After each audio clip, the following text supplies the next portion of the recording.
আমরা কোষ বিভাজন সম্পর্কে জানবো বা এই সম্পর্কে পড়বো। আমরা সবাই আসলে জানি যে কোষ বিভাজন এই চ্যাপ্টারটা আসলে আমরা বেশ ছোট ক্লাস থেকেই পড়ে আসছি। 8 থেকে শুরু হয়েছে, এরপরে তোমরা 9-এ পড়েছো, 10-এ পড়েছো, এরপর তোমরা যখন এইচএসসি লাইফে যাবে তখনও কিন্তু এই চ্যাপ্টারটা তোমাদের থাকবে। কেন থাকে? কারণ এই চ্যাপ্টারটা আসলেই গুরুত্বপূর্ণ এবং কোষ বিভাজন আসলে আমাদের জীবনের জন্য অনেক অনেক বেশি গুরুত্বপূর্ণ। তো এই জন্য আমরা আসলে এটা সম্পর্কে খুবই ডিটেলসে জানবো এবং যতটুকু জানবো আমরা চেষ্টা করব আজকের ক্লাসের পরে এটা নিয়ে বেসিকে যাতে আমাদের কোনো সমস্যা না থাকে। ওকে, আমরা তাহলে আমাদের ক্লাসটা শুরু করি। দেখো, কোষ বিভাজন সম্পর্কে জানার আগে সবার প্রথমে তোমার জানতে হবে যে কোষ জিনিসটা আসলে কি। এখন কোষ বলতে কি বোঝায় এটা মোটামুটি আমরা কিন্তু সবাই জানি, তাই না? আমরা সব সময় একটা কথা পড়ে এসেছি যে জীবদেহের গঠন ও কাজের এককের নাম হচ্ছে কোষ, তাই না? আমরা কি পড়ে এসেছি? আমরা পড়ে এসেছি যে কোষ বলতে কি বোঝো, এটা বললে আমরা এক কথায় বলে দিই যে জীবদেহের গঠন ও কাজের এককে কোষ বলা হয়। তাহলে গঠন ও কাজের একক কেন বলা হচ্ছে কোষকে? দেখো, তুমি যখন একটা বাড়ি তৈরি করো, হ্যাঁ, সেখানে আসলে তুমি কি করতেছো, বা তুমি একটা দেয়াল তৈরি করতেছো, তো তুমি এই দেয়ালের মধ্যে আসলে কি হয়, অনেকগুলো ইট পরপর হচ্ছে গিয়ে কি মানে অনেকগুলো ইট একটার পর একটা হচ্ছে গিয়ে সাজিয়ে তুমি পুরো দেয়ালটা তৈরি করো। এখন তোমাকে যদি কেউ জিজ্ঞেস করে যে এই দেয়ালটা তুমি তৈরি করেছো কি দিয়ে, তুমি তখন বলবে কি কোষ দিয়ে। এখন ঠিক সেরকম তোমাকে যদি কেউ জিজ্ঞেস করে যে তোমার দেহ আসলে কি দিয়ে গঠিত হয়েছে, তখন তুমি কি উত্তর দিবে? যে আমার দেহ আসলে কোষ দিয়ে গঠিত হয়েছে। তাহলে তোমার দেহকে ভাঙলে একদমই সবচেয়ে ক্ষুদ্রতম আমরা যে এককটা পাই সেটা হচ্ছে গিয়ে কি কোষ। এই জন্য আমরা বলি যে জীবদেহের গঠন ও কাজের একককে আমরা কি বলবো? কোষ। এখন গঠন না হয় বুঝলাম যে আমাদের দেহ গঠন করতেছে কোষ, কিন্তু এটাকে কেন কাজের একক বলা হয়? দেখো, এটাকে কাজের একক বলা হচ্ছে কারণ কি যে কোষ আসলে আমাদের দেহটাকে গঠন করতেছে। এখন তোমার দেহের ভেতরে বিভিন্ন ধরনের কাজ হয়। কি কি কাজ হয়? তুমি খাবার খাচ্ছ, সেই খাবারটা পরিপাক হচ্ছে, তুমি হচ্ছে রেচন প্রক্রিয়া সম্পন্ন হচ্ছে, তারপরে তোমার শ্বসন কার্য সম্পন্ন হচ্ছে। তাহলে এই যে এত সব কাজ যে তোমার দেহে হচ্ছে, সেই দেহটা গঠন করতেছে কোষ। তাহলে এই যে দেহের গঠন যদি না হতো তাহলে দেহের ভেতরে কিন্তু এত সব কাজ হওয়া পসিবল হতো না। এই জন্য কোষকে আমরা কি বলি? জীবদেহের গঠন এবং কাজের একক। ওকে, আচ্ছা, তোমরা কিন্তু অবশ্যই লাইভটা শেয়ার করে দিবে এবং ফ্রেন্ডদেরকে মেনশন করে দাও। ওকে, এখন আমরা দেখি যে আসলে ঠিক আছে আমার দেহ না হয় কোষ দিয়ে গঠিত, এখন এই কোষটাকে কেন আমি বিভাজিত করব? এটার আসলে বিভাজনের প্রয়োজনীয়তাটা কোথায়, বা বিভাজন বলতে আমরা আসলে কি বুঝি? নরমালি বিভাজন বলতে আমরা আসলে বুঝি কি ভেঙে ফেলা। এখন আমি যেহেতু ইটের উদাহরণই দিয়েছি তাহলে ওইটা দিয়ে আমরা একটু শুনি যে বিভাজন মানে ভেঙে ফেলা। এখন তুমি ধরো একটা ইটকে ভেঙে ফেললে, হ্যাঁ, এখন ভেঙে ফেলার পরে কি হলো? এটা তোমার একটা ইট ছিল, ভেঙে ফেলার পরে এখানে দুইটা টুকরা তৈরি হলো, তাই না? ঠিক সেরকম তোমার কোষও এভাবে ভেঙে যায়। এখন এটাকে আমরা বিভাজন বলতেছি। তাহলে কোষের আসলে তুমি চিন্তা করতেছো যে আমি যদি ইটটা ভেঙে ফেলি তাহলে তো আমার কি হচ্ছে, দেয়ালটা ভেঙে যাচ্ছে, তাহলে আমি কেন কোষটাকে ভেঙে ফেলবো? কোষটাকে ভেঙে ফেললে তো আমার দেহের মধ্যে প্রবলেম হতে পারে। কিন্তু না, কোষ ভাঙার প্রয়োজনীয়তা আছে। এটার জন্য আমাদের একটু চিন্তা করতে হবে কিভাবে। দেখো, আমরা একটু দেখি যে আমাদের দেহটা আসলে ঠিক কিভাবে গঠিত হচ্ছে। আমরা তো শুনলাম যে কোষ আমাদের দেহটা গঠন করতেছে, কিন্তু সে কিভাবে দেহটাকে গঠন করতেছে? তোমার দেহে অসংখ্য কোষ আছে। আমরা ধরে নিই তোমার দেহে প্রায় 100 ট্রিলিয়নের মতন কোষ আছে। ঠিক আছে? কত? 100 ট্রিলিয়ন। 100 ট্রিলিয়ন মানে কি? 10^14। ওকে, আচ্ছা, তাহলে তোমার দেহে 100 ট্রিলিয়নের মতন কোষ আছে। এই কোষগুলো মিলে কি গঠন করবে? অনেকগুলো কোষ মিলে গঠন করবে হচ্ছে টিস্যু। এখন টিস্যুকে কোনো কোনো জায়গায় তোমরা হচ্ছে গিয়ে কি পাবে, আরেকটা ওয়ার্ড পাবে, সেটা হচ্ছে গিয়ে কলা। টিস্যু বা কলা দুইটা সেম। এখন কখন আসলে টিস্যু বলবো? যখন কতগুলো কোষ মিলে একটা মানে একই জায়গা থেকে এদের উৎপত্তি হয়েছে এবং তারা একই ধরনের কাজ করতেছে, তখন সেই কোষগুলোকে আমরা কি বলবো? টিস্যু। ঠিক আছে? কিরকম? চিন্তা করো যে তোমার যদি আমরা চিন্তা করি এভাবে যে তোমার হচ্ছে গিয়ে কি পরিপাক তন্ত্রের কিছু কোষ, এরা কি করতেছে? এদের ক্ষেত্রে দেখা যাবে কি উৎপত্তি স্থল সেম এবং এরা সবাই হচ্ছে গিয়ে কি তোমার খাবার পরিপাকে সহায়তা করতেছে। তাহলে এদের ক্ষেত্রে আমরা হচ্ছে এদেরকে টিস্যু বলতে পারতেছি। এরপরে ধরো তোমার হচ্ছে গিয়ে কি কোনো জায়গার কোনো টিস্যু দেখা যাচ্ছে কি তোমার দেহের আবরণ গঠন করতেছে, তখন তাদেরকে আমরা বলি কি আবরণী টিস্যু। এরকম টিস্যুর অনেক ভ্যারিয়েশন আছে, আমরা আজকে ক্লাসে ওই সম্পর্কে যাব না। তাহলে আমরা এটা জানলাম যে অনেকগুলো কোষ মিলে কি গঠন করবে? টিস্যু। ঠিক আছে? এরপরে কি হয়? এই যে টিস্যু, এই টিস্যু গুলো মিলে গঠন করে আমাদের অঙ্গ।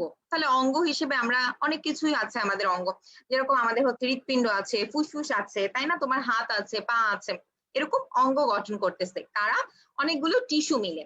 এরপর এই যে অঙ্গ, দেখা যায় কি অনেকগুলো অঙ্গ মিলে কি গঠন করতেছে, তন্ত্র গঠন করতেছে। এখন তন্ত্র জিনিসটা আসলে কি, দেখো আমাদের দেহের মধ্যে কিন্তু অনেক ধরনের তন্ত্র আছে। কিরকম, যেমন আমরা হচ্ছে গিয়ে দেখি আমাদের পরিপাক তন্ত্র আছে, পরিপাক তন্ত্র আছে, এরপরে হচ্ছে আমাদের কি আছে, রেচন তন্ত্র আছে, ঠিক আছে, রেচন তন্ত্র আছে। এরপরে আমরা হচ্ছে গিয়ে রক্ত সংবহন তন্ত্র দেখি, তাই না, কয়েকদিন আগেই আমি রক্ত সংবহন তন্ত্র নিয়ে তোমাদের ক্লাস নিয়েছিলাম, হৃৎপিণ্ডের ক্লাস নিয়েছিলাম, তাই না। তাহলে এরকম বেশ কিছু তন্ত্র আছে। এটাকে কেন আমরা তন্ত্র বলতেছি, কারণ এখানে কি হচ্ছে যে পরিপাক তন্ত্রের মধ্যে আমরা দেখবো কি অনেকগুলো অঙ্গ আছে, আমাদের হচ্ছে পাকস্থলী আছে, আমাদের ক্ষুদ্রান্ত আছে, বৃহদান্ত্র আছে, এরা সবাই একত্রিত হয়ে আমাদের খাবার পরিপাকে হেল্প করতেছে। তাই এদেরকে আমরা কি করতেছে, যেহেতু তারা সবাই একত্রিত হয়ে একটা স্পেসিফিক কাজ করতেছে অনেকগুলো অঙ্গ মিলে, তখন তাদেরকে আমরা কি বলি, তন্ত্র বলি। ঠিক সেরকম অনেকগুলো তন্ত্র মিলে, শ্বসন তন্ত্র, পরিপাক তন্ত্র, রেচন তন্ত্র, রক্ত সংবহন তন্ত্র, অনেকগুলো তন্ত্র মিলে কি গঠিত হবে, আমাদের দেহ গঠিত হবে। ওকে, এখন দেখো আমাদের দেহটাকে তাহলে যদি আমরা ভেঙে ফেলি, আমরা কি পাচ্ছি, কিছু তন্ত্র পাচ্ছি। তন্ত্রগুলোকে ভেঙে ফেললে আমরা পাচ্ছি কি, অনেকগুলো অঙ্গ পাচ্ছি। অঙ্গগুলোকে যদি আমরা আবার ভেঙে ফেলি, যদিও আসলে এভাবে ভাঙা পসিবল না, আমরা এভাবে চিন্তা করি, যদি ভেঙে ফেলি তাহলে আমরা কিছু টিস্যু পাবো। সবশেষে টিস্যুগুলোকে ভেঙে ফেললে আমরা কি পাচ্ছি, কোষ। তাহলে এই জন্যই কোষকে আমরা কি বলতেছি, যে আমাদের দেহ গঠনের একক, ঠিক আছে। তাহলে কোষ যদি কখনো টিস্যু গঠন না করতো, তাহলে কিন্তু টিস্যু মিলে আবার অঙ্গ গঠন করতে পারতো না, তন্ত্র গঠিত হতে পারতো না, এবং আমাদের দেহ গঠিত হতে পারতো না। তাহলে আমাদের জীবনের জন্য আসলে কোষের ভূমিকা কি, অপরিসীম, তাই না। এখন দেখো এই যে কোষ, হ্যাঁ, তোমার জীবন যখন শুরু হয়েছিল, হ্যাঁ, একদমই হচ্ছে তুমি তখনও দুনিয়াতে আসো নাই, হ্যাঁ, তুমি তখন মায়ের গর্ভে আছো, তখন তোমার জীবন শুরু হয়েছিল কিন্তু একটি মাত্র কোষ দিয়ে, একটি মাত্র কোষ থেকে। ব্যাপারটা আসলে কিরকম, দেখো তুমি যখন তোমার মায়ের গর্ভে ছিলে, সেখানে কি হয় যে তোমার মায়ের গর্ভ থেকে তার হচ্ছে জনন, একটা জনন কোষ, মায়ের গর্ভে মায়ের হচ্ছে গিয়ে মায়ের দেহে একটা জনন কোষ উৎপন্ন হয়, যেই জনন কোষটাকে আমরা কি বলি, ডিম্বাণু, ঠিক আছে, ডিম্বাণু। এটা কি, এটা হচ্ছে গিয়ে তোমার, এটাকে আমরা বলি কি মাতৃ জনন কোষ, ঠিক আছে, এটাকে আমরা কি বলবো, মাতৃ জনন কোষ, ঠিক আছে। কারণ এটা হচ্ছে ডিম্বাণু শুধুমাত্র কি মেয়েদের দেহেই তৈরি হয়, ছেলেদের দেহে কিন্তু কখনোই ডিম্বাণু তৈরি হবে না, ঠিক আছে। তাহলে এটাকে আমরা বলতেছি মাতৃ জনন কোষ। এরপর ছেলেদের দেহে তাহলে কি, ওদের কি কোনো জনন কোষ থাকবে না? এখন তো ছেলেরা রাগ করে যাবে যে আপু আপনি কি বলতেছেন, তাহলে আমাদের কি নাই? হ্যাঁ, ছেলেদের দেহেও এরকম জনন কোষ থাকে। সেটার নাম কি, সেটাকে আমরা বলবো হচ্ছে শুক্রাণু, ঠিক আছে। এটা হচ্ছে কি আমরা বলি কি পুং জনন কোষ। ওকে, পুং জনন কোষ। এই যে শুক্রাণু আর ডিম্বাণু, এই শুক্রাণু আর ডিম্বাণু মিলে প্রথম একটি কোষ তৈরি করে, যেই কোষটাকে আমরা বলি, যেটার নাম দিয়ে আমরা দিই জাইগোট। এবং এই জাইগোটটা কি, এই জাইগোটটাই তোমার জীবনের প্রথম কোষ। তাহলে আমাদের জীবন শুরু হয়েছিল কিন্তু একটি মাত্র কোষ দিয়ে, এবং সেই কোষটার নাম কি, সেই কোষটার নাম হচ্ছে জাইগোট। এখন তুমি চিন্তা করো, তোমার জীবন যদি শুধু এই জাইগোট নামের এই একটা মাত্র কোষের মধ্যেই সীমাবদ্ধ থাকতো, এই কোষটা থেকে যদি অসংখ্য কোষ তৈরি না হতো, তাহলে এই যে আজকে তুমি এত বিরাট দেহের একটা মানুষ, তাহলে এটা কিভাবে গঠিত হলো? তাহলে এই জাইগোট থেকে আসলে কি অনেকগুলো কোষ হওয়া, অনেকগুলো কোষ হয়েছে, তারপরেই তো তোমার এই সমগ্র দেহটা তৈরি হয়েছে। কারণ আমি তোমাদেরকে একটু আগেই বলেছি যে আমাদের দেহে আছে কি 10⁻14 টি কোষ, হ্যাঁ। আচ্ছা, মানে হচ্ছে গিয়ে কি 100 ট্রিলিয়ন, যেটাকে আমরা বলি 100 ট্রিলিয়নের মতন কোষ দিয়ে আমাদের দেহ গঠিত। তাহলে এই 100 ট্রিলিয়নের এই মস্ত বড় দেহটা গঠনের জন্য তো এই একটি মাত্র কোষ জাইগোট তো সেটা পারবে না, তাই না। এই জন্যই এই একটি মাত্র কোষ বা জাইগোটটা কি করে বিভাজিত হয়, বিভাজিত হয়ে সে কি করে, এই একটা কোষ থেকে পরবর্তীতে বিভাজনের মাধ্যমে দুইটা কোষ তৈরি হলো, এরা আবার বিভাজনের মাধ্যমে আরো হচ্ছে গিয়ে কি দুইটা দুইটা করে টোটাল 4টা কোষ তৈরি করলো, এরা আবার বিভাজিত হবে। তাহলে এই বিভাজনটার কেন প্রয়োজন, সেটা কি আমরা বুঝতে পারলাম? তাহলে দেখো কেন আসলে বিভাজনটার প্রয়োজন। আমরা সবসময় আসলে কোষ বিভাজনের সংজ্ঞাটা মুখস্থ করি, এই জিনিসটা কিন্তু আসলে মুখস্থের ব্যাপার না। আমাদের একটা হচ্ছে ভুল ধারণা আছে যে বায়োলজি আসলে মুখস্থের জিনিস বা বায়োলজি মুখস্থ করতে হবে, এটা কিন্তু আসলে মুখস্থের বিষয় না, ঠিক আছে। এখানে কিছু বোঝার জিনিস আছে, এবং তুমি যদি বুঝে পড়ো তাহলে কিন্তু এই সংজ্ঞাগুলো আসলে তোমার মুখস্থও করা লাগে না। দেখো তোমার এই যে জাইগোটটা যদি বিভাজিত না হতো, তাহলে কিন্তু তোমার কি এই পূর্ণাঙ্গ দেহটা তৈরি হতো না। এখন তুমি চিন্তা করো, ঠিক আছে, তোমার আসলে জাইগোট বিভাজিত হয়ে অনেকগুলো কোষ তৈরি করে তোমার দেহ তৈরি করে ফেলছে। এখন একটা বাচ্চা, হ্যাঁ, যে মাত্র ভূমিষ্ঠ হয়েছে, একটা ছোট বাচ্চার দেহে যে পরিমাণ কোষ থাকবে, আর তুমি একজন বড় মানুষ, তোমার দেহে যে পরিমাণ কোষ আছে, দুইটার মধ্যে কিন্তু পার্থক্য আছে। তোমার কোষের সংখ্যা বেশি, আর ছোট অবস্থায় কি হয়, বাচ্চাদের কোষের সংখ্যা কম হয়। তাহলে ওর কোষটা কিন্তু কি হয়েছে, ধীরে ধীরে বৃদ্ধি পেয়েছে, বৃদ্ধি পেতে পেতে সে ধীরে ধীরে বড় হয়েছে। তাহলে এই যে তার দেহটা বৃদ্ধি পেলো বা সে হচ্ছে ধীরে ধীরে বড় হলো, কেন বড় হলো? কারণ তার যে কোষ ছিল, তার দেহের ভেতরে যে কোষগুলি ছিল, এই কোষগুলো বিভাজিত হয়েছে। বিভাজিত একটা কোষ থেকে দুইটা কোষ তৈরি হয়েছে, দুইটা কোষ থেকে চারটা কোষ হয়েছে। এভাবে কোষের সংখ্যাও বৃদ্ধি পেয়েছে এবং সাথে সাথে তারও কি হয়েছে, দেহ দৈহিক বৃদ্ধি ঘটেছে। তাহলে কোষ আসলে, কোষ বিভাজনটা আসলে কি? তাহলে কোষ বিভাজন এমন একটা প্রসেস, যেই প্রসেসে আমাদের কি হবে, দৈহিক বৃদ্ধি হবে। যেই প্রসেসে আমাদের কি হবে, দৈহিক বৃদ্ধি হবে। তাহলে এটা একটা কি, আমাদের জীবনের জন্য একটা অত্যাবশ্যকীয় প্রক্রিয়া, তাই না? যেই অত্যাবশ্যকীয় প্রক্রিয়ার মধ্যে কি হবে, তোমার দৈহিক বৃদ্ধি সম্পন্ন হবে। এবং আরেকটা ঘটনাও ঘটে। তুমি চিন্তা করো যে আমাদের মানে এই পৃথিবীতে কত শত শত প্রাণী আছে, তাই না? কোটি কোটি প্রাণী আছে। তাহলে এই প্রত্যেকটা প্রাণীর জীবনের একটা মেইন উদ্দেশ্য আছে। সেই মেইন উদ্দেশ্যটা কি, তোমরা কি আমাকে কেউ বলতে পারবা? তোমরা যারা যারা জয়েন করেছো, অনেকেই জয়েন করেছো এবং অনেকেই ফ্রেন্ডদেরকে মেনশন দিয়েছো। আমি তোমাদেরকে একটা প্রশ্ন করেছি, যে আমি বলতেছি যে আমাদের এই যে পৃথিবীতে অসংখ্য প্রাণী আছে, এই অসংখ্য প্রাণীর জীবনের কিন্তু একটা মুখ্য উদ্দেশ্য থাকে। সেই উদ্দেশ্যটা কি, তোমরা কি আমাকে বলতে পারবা? কোষ বিভাজন রিলেটেড, দেখি কে বলতে পার। আচ্ছা, যারা যারা সালাম জানিয়েছো সবাইকে ওয়ালাইকুম আসসালাম।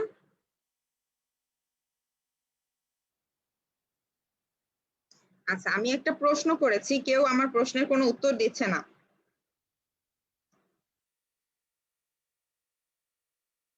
ওকে, আচ্ছা, আমি উত্তর একজন দিয়েছে দেখলাম। আচ্ছা, ঠিক আছে। আমাকে হচ্ছে আইরিন সুলতানা বলেছো প্রজনন, আফিফা জান্নাত বলেছো নিজের বংশগতি রক্ষা করা, মাইশা চৌধুরী উল্টা আমাকেই প্রশ্ন করেছো আপু, যে বংশধর সৃষ্টি করা। আচ্ছা, জীবনের মেইন উদ্দেশ্য বলবো, হ্যাঁ বলো। আচ্ছা, শাহরিয়ার, আকলিমা, তারপরে নেহান নাবিল, সুমাইয়া আহসান, সাইমা জাহান, রেহানা রহমান, শাহির শাহির আহমেদ, নেহান নাবিল। আচ্ছা, নেহান নাবিল বলো নাই কিছু। মোহাম্মদ মহসিন, আবিদ, লিপি আক্তার, সিদরাতুল মুনতাহা বলছো। প্রশ্নটা আবার বলেন। আমি বলেছি যে সব প্রাণীরই আসলে জীবনের একটি মুখ্য উদ্দেশ্য আছে। এই উদ্দেশ্যটা আসলে কি? আশফিকা জাহান বলেছো রিপ্রোডাক্টিভ সিস্টেম। আচ্ছা, সুমাইয়া চৌধুরী বলছো বংশ বৃদ্ধি। আচ্ছা, আবুল হালিম, লিপি আক্তার, নাজরিনেরা সবাই বলতেছো বংশ বৃদ্ধি, এবং তোমরা সবাই আসলে সঠিক উত্তর দিয়েছো। তাহলে প্রত্যেকটা প্রাণীর জীবনের একটি লক্ষ্য থাকে, সেটা হচ্ছে গিয়ে কি, তার বংশ বৃদ্ধি করা। ঠিক আছে, কেন বংশ বৃদ্ধি করা? কারণ আমরা জানি যে জন্ম থাকলেই আসলে কি মৃত্যু আছে। তাহলে একটা সময় কি হবে, প্রাণীরা মারা যাবে। মারা যাওয়ার আগে সে চায় যে তার মতনই একটা প্রাণী সে পৃথিবীতে রেখে যাক। কারণ সে যদি মারা যায়, তাহলে তার মতন যদি কাউকে সে রেখে না যায়, একটা সময় তো সে বিলুপ্ত হয়ে যাবে। তাহলে তার মতন যদি কাউকে সে রেখে যেতে চায়, তাহলে সেরকমই হচ্ছে গিয়ে একটা প্রাণী সৃষ্টি করতে হবে, তাই না? আর আমরা জানি যে একটা প্রাণী কিভাবে সৃষ্টি হচ্ছে, আমরা মানুষের ক্ষেত্রেই দেখেছি যে প্রাণীর সৃষ্টি হয় কিভাবে, শুক্রাণু প্লাস ডিম্বাণু মিলে জাইগোট তৈরি করে। তাহলে এখানে কি হচ্ছে, কোষ বিভাজন একটা ভূমিকা রাখতেছে, তাই না? কোষ বিভাজন লাগবে। কোষ যদি বিভাজিত না হয়, তাহলে এই জাইগোটটা তো তৈরি হবে না, তাই না? তাহলে এই যে দৈহিক বৃদ্ধি ও বংশ বৃদ্ধি, তাহলে কোষ বিভাজন একটা কি প্রক্রিয়া? কোষ বিভাজন হচ্ছে গিয়ে জীবদেহের একটি মৌলিক ও অত্যাবশ্যকীয় প্রক্রিয়া। মৌলিক প্রক্রিয়া কেন বলতেছি, যে এটা একটা ফান্ডামেন্টাল প্রসেস, যে এটা হবেই। ঠিক আছে, মৌলিক এবং অত্যাবশ্যকীয়। কেন অত্যাবশ্যকীয়? যে এটা আমাদের জন্য অনেক বেশি প্রয়োজন। তাহলে এই প্রক্রিয়াটার মাধ্যমে কি হবে, আমাদের দৈহিক বৃদ্ধি ঘটবে এবং আমাদের বংশ বৃদ্ধি ঘটবে। তাহলে কোষ বিভাজনের সংজ্ঞাটা আশা করি এরপরে আর কারো ভুল হবে না। ওকে, তাহলে দেখো, এই যে কোষ বিভাজন, হ্যাঁ, এই কোষ বিভাজনের মাধ্যমে কি হয়, এই কোষ বিভাজনের মাধ্যমে একটা থেকে দুইটা কোষ তৈরি হচ্ছে। ঠিক আছে, একটা থেকে দুইটা কোষ তৈরি হয়, বা কখনো কখনো দেখা যায় কি একটা থেকে হচ্ছে গিয়ে চারটা কোষও তৈরি হয়। তাহলে আমরা চারটা কোষের ইয়েতে পরে যাচ্ছি, একটা থেকে দুইটা কোষ তৈরি হচ্ছে। যেই কোষটা বিভাজিত হচ্ছে, হ্যাঁ, এই কোষটা বিভাজিত হয়, নতুন দুটি কোষ তৈরি করলো। যেই কোষটি বিভাজিত হচ্ছে সেই কোষটিকে আমরা বলবো কি, মাতৃকোষ। তাহলে মাতৃকোষ হচ্ছে সেই কোষ যে বিভাজিত হয়ে নতুন দুটি কোষ তৈরি করবে। নতুন যে দুটি কোষ তৈরি হলো তাদেরকে আমরা বলবো অপত্য কোষ। ঠিক আছে, অপত্য কোষ। দেখো, এই জিনিসটা আসলে কেন, এটা অপত্য মানে কি? অপত্য মানে হচ্ছে সন্তান। ঠিক আছে, অপত্য মানে সন্তান। ওকে, অপত্য মানে সন্তান। আর মাতৃকোষ কেন বলছি, নর্মালি কি হয়, মা থেকে যেরকম সন্তান সৃষ্টি হয় ঠিক সেরকম মাতৃকোষ থেকেও নতুন হচ্ছে গিয়ে কি ছোট বাবুকোষ তৈরি হয়েছে, যেটাকে আমরা বলতেছি কি অপত্য কোষ। এই জন্য এটাকে আমরা হচ্ছে মাতৃকোষ বললাম, যে এর আসলে নতুন করে কোষ সৃষ্টি করার একটা হচ্ছে গিয়ে কি অ্যাবিলিটি আছে, এজন্য এটাকে মাতৃকোষ বলতেছি। তো অনেকে আমাকে বলতে পারো যে আপু এটা তো একটা বৈষম্য হয়ে গেল, এটাকে আমরা কেন পিতৃকোষ বললাম না? নর্মালি দেখা যায় কি ছেলেরা কিন্তু আসলে সন্তান জন্ম দেয় না, মেয়েরাই সন্তান জন্ম দেয়, ঠিক সেরকম হচ্ছে গিয়ে কি মাতৃকোষই নতুন কোষ দিচ্ছে। তো এটাকে তুমি পিতৃকোষ চাইলে বলতে পারো, কিন্তু এটা আসলে নর্মালি মাতৃকোষই বলা হচ্ছে, কারণ দেখা যায় কি মেয়েদেরই আসলে রিপ্রোডাক্টিভ ক্ষমতাটা থাকে, ছেলেদেরও থাকে না এটা না, মানে মেয়েদেরই আসলে সন্তান জন্ম দেওয়ার ক্ষমতা থাকে, ঠিক সেরকমই মাতৃকোষেরও আবার নতুন কোষ সৃষ্টি করার বা জন্ম দেওয়ার হচ্ছে ক্ষমতা আছে, এই জন্য এই হিসেবে এটাকে হচ্ছে মাতৃকোষ বলা হয়। আচ্ছা, তো এটাকে ইংলিশে আসলে কি বলা হবে? ইংলিশে বলা হবে হচ্ছে মাদার সেল, ইংলিশে বলা হবে হচ্ছে মাতৃকোষকে মাদার সেল, আর অপত্য কোষকে ইংলিশে আমরা বলবো কি ডটার সেল। তো এখানে আসলে তোমরা আমাকে বলতে পারো যে আপু এখানে ডটার কেন বলা হলো, এখানে সন কেন বলা হলো না? তো আমরা এটা অপত্য কোষ মানে সন্তান, সন্তান তো ছেলেও হইতে পারে বা মেয়েও হইতে পারে। তো নতুন যে কোষ সৃষ্টি হলো এটাকে আমরা ডটার সেল বলতে যাচ্ছি না, আমরা এখানে হচ্ছে গিয়ে কি সন বলবো। তো এটাকে আসলে ডটার সেল কেন বলা হয় তারও একটা কারণ আছে। দেখো এই যে কোষ, এই কোষটা কিন্তু পরবর্তীতে আবার বিভাজিত হয়ে নতুন কোষ সৃষ্টি করার ক্ষমতা রাখে। এখন যারই আসলে বিভাজনের ক্ষমতা রয়েছে, যদি এই কোষটা যদি আবার বিভাজিত হয়ে নতুন দুটি কোষ সৃষ্টি করে, তখন এটাকে কিন্তু আমরা বলবো কি এটা তখন আবার মাতৃকোষ হয়ে যাবে, তাই না? এটা তখন আবার মাতৃকোষ হয়ে যাবে। তো মা হয়, মেয়েরাই তো মা হয়, এজন্য আসলে এভাবে ডটার সেল বলা হয়। তো যাই হোক, এইসব চিন্তা ভাবনা আমাদের এত এভাবে আসবে না পরীক্ষায় কখনো, তো এটা জাস্ট আমি হচ্ছে জানানোর জন্য তোমাদেরকে বললাম। ওকে, তো তোমরা যারা যারা জয়েন করে আছো তারা আমাকে একটু বলো যে আমরা আসলে পৃথিবীতে কয় ধরনের কোষ বিভাজন দেখতে পাই, আমরা আসলে কয় ধরনের কোষ বিভাজন দেখতে পাই। ঠিক আছে, তোমরা আমাকে একটু আহ আচ্ছা, আমি আগন্তুক বলছো যে আপু বায়োলজি পুরাই ফেমিনিস্ট। না, বায়োলজি আসলে পুরাই ফেমিনিস্ট না। আচ্ছা ঠিক আছে। আহ ওকে, আচ্ছা, আমাকে অনেকেই উত্তর দিয়ে ফেলেছো। শাহরিন, ফারিহা, মোহাম্মদ মহসিন, আইরিন, সুলতানা, সুমাইয়া হাসান। আচ্ছা, সুমাইয়া হাসান আর আমি হচ্ছে গিয়ে মিতা হয়ে গেলাম, ওর আর আমার নাম সেম। আচ্ছা, এরপর নেহান নাবিল, আকলিমা আক্তার, আশিকুর রহমান, রেহানা, আচ্ছা, সুমাইয়া চৌধুরী, মাইশা, আহ সোহরাব। আচ্ছা, সবাই হচ্ছে উত্তর দিয়েছো 3। ওকে, যারা যারা 3 উত্তর দিয়েছো তাদের উত্তরটা সঠিক হয়েছে। আমরা জানি যে কোষ বিভাজন আসলে কয় ধরনের হয়। কোষ বিভাজনের প্রকারভেদ যদি আমরা পড়ি, কোষ বিভাজন হবে হচ্ছে কি 3 ধরনের। ঠিক আছে, কোষ বিভাজনের প্রকারভেদ। তো কোষ বিভাজন আমরা জানি যে 3 ধরনের হবে। কি কি 3 ধরনের? একটা হচ্ছে গিয়ে অ্যামাইটোসিস, ঠিক আছে, একটা হচ্ছে অ্যামাইটোসিস। তো এই প্রত্যেকটা নাম আসলে আমি আজকে ব্যাখ্যা করব। 2 নম্বরে আছে হচ্ছে মাইটোসিস, ঠিক আছে, আর 3 নম্বরে হচ্ছে মিওসিস।